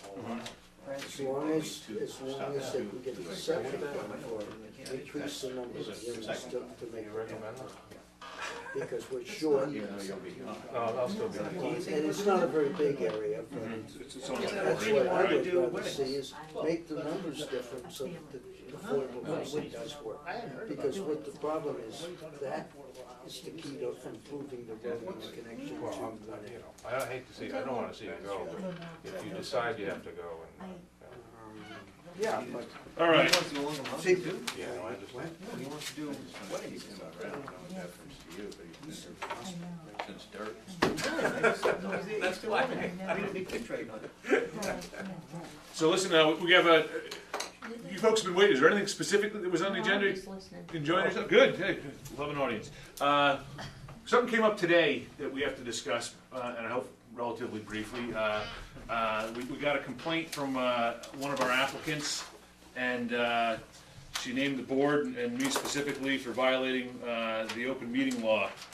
And she makes some specific allegations. It's a solar, it's people that have been petitioning us for the solar array out on Weathersfield Street. And I think at the last meeting, we called, it was a continued, open meeting. We called it to order. She indicated that she didn't have any plans for us to look at and was looking for a continuance. I think I said something to the effect of, well, there are a number of other people from the community that have some input, so I think we'll take that input. So I continued to, even though she didn't want to proceed necessarily or didn't have anything new for us. I did look at the video for this, and, I mean, there's actually where you and Cliff both actually explicitly, when people say that they have certain issues they wanna talk about, you both noted that the applicant wasn't here, that they were requesting a continuance, and that some of these issues are not really appropriate to talk about. That's actually in the video, so we can go back. And, like the other things that came up, in the course of the people were here and they were asking questions mainly about procedure. About, like how long would be given for them to do revisions and so. Yeah, it was very general. Yeah, it was very general. I went through. I think every time they get specific, you steer them away. Yeah, and the closest thing, you remember we did have the article for the solar facility. Right, it was a zoning issue, so there's certainly some bleed. Yeah, listen to that too. There's nothing really, the only mention that's made, and of course it's in the wake of 623 Weathersfield, but it's also in the wake of the Brightergy projects, and those were mentioned along with that as well. So it wasn't really just specifically, it's really to deal with the larger issues. I mean, I think that comes Well, with the these. people at the zoning hearing wanted to talk about the Weathersfield Street project, and I think we also steered them away from that as well. Yeah, but there was nothing said during that was. Well, it was during an open meeting. Yeah. Right, which is still open as far as. It was on the agenda. She's incorrect about, she states in that it was closed. The public hearing's been closed, it has not been closed. No, it continues, and so what she's saying is that I think what they're saying is that we violated the public hearing Because they weren't process. here. I don't know if it's an open meeting violation. Oh, okay. I don't know, but I think, what are we gonna do? I'm not sure she's. The way I understand, I talked to the town clerk today about it, she said that I should bring this to you. The board has 10 days to give a response, and that's what we're discussing tonight.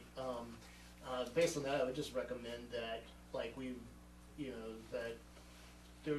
she's not really specific about what she means, but based on what she gives there, that it doesn't really seem to really be a valid. Are we gonna refer this to Tom Mullen? We can. I think we should. I mean, in terms of providing her a response to the complaint.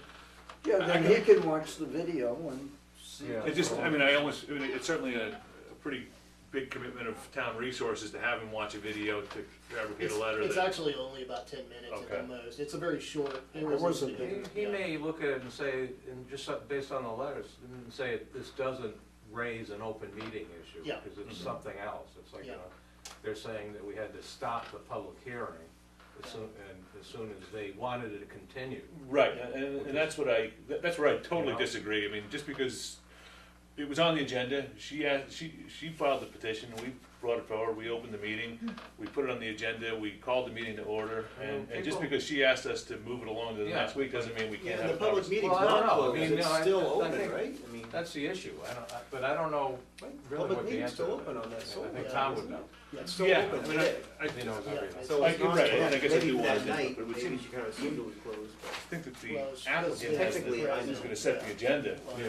We had people here from the public who I came didn't want in to talk about that specifically to night. talk about that, to tell them, save your comments. They get out of angry here. if they tell me they Yeah. gotta go home. We can't talk to you because she doesn't wanna hear from you today. I don't know, it's a tough one. Yeah. It was continued to that meeting. Yeah. But did the applicant ask for it to be continued to the next meeting? Yeah. She attended the meeting to ask for it to be continued, and was just not particularly keen on the fact that people nonetheless wanted to comment on what had transpired at prior meetings and the site visit. My experience with other boards is once the applicant asks for it to be continued, it should be continued without discussion. Some of the That's discussion usually- was when the next meeting was and how they were gonna. Procedurally, what would That's be usually done and shows up on the agenda. at applicant's request, continue to.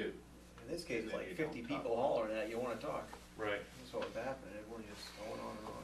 Some of it is they're not really letting us know until the day of the meeting. Like the plans today, I mean, you come in at like 2:30. Yeah, right. And, you know, there's no time to really even, to do anything. And I can't let people, I've been telling people up to this point, we haven't received anything, so Right. I think it's gonna be continued. But I think we need to let Tom look at it, because, you know, Okay. I'm not so sure. That's why we what have the town answer council. is, you know. Huh? That's why we Yeah. have town council using it. I don't think Yeah. Debbie, you I need mean, to you- talk with Debbie about that? Yeah, actually, I put a request in, so she's very open. Yeah. If we, and I think this is the case, especially if we have an open meeting, that, I've already asked, and, I haven't been able to talk to her yet, but. In a way, you're being too nice to these people who bring plans in on the day of the hearing. Well, I mean, it's We like, should, My Salem meeting, so that would not happen. Yeah. yeah, I mean, that might be something to consider if we haven't received a plan or something Because how by can you the- at least evaluate? No, you can't. a week Just like that before. restaurant thing. How the hell are you supposed to evaluate that? You know, I don't know. Yeah. That did it right here. Well, I make a motion to adjourn unless there's I something. think, Any Attorney planner Nelson- updates that you gotta get on the table here? No, I think. Okay. Oh, I do need signatures for a timesheet. Oh, no, next time. No, I need it. Pass these things around at the beginning. Who seconded the adjournment? David seconded the adjournment.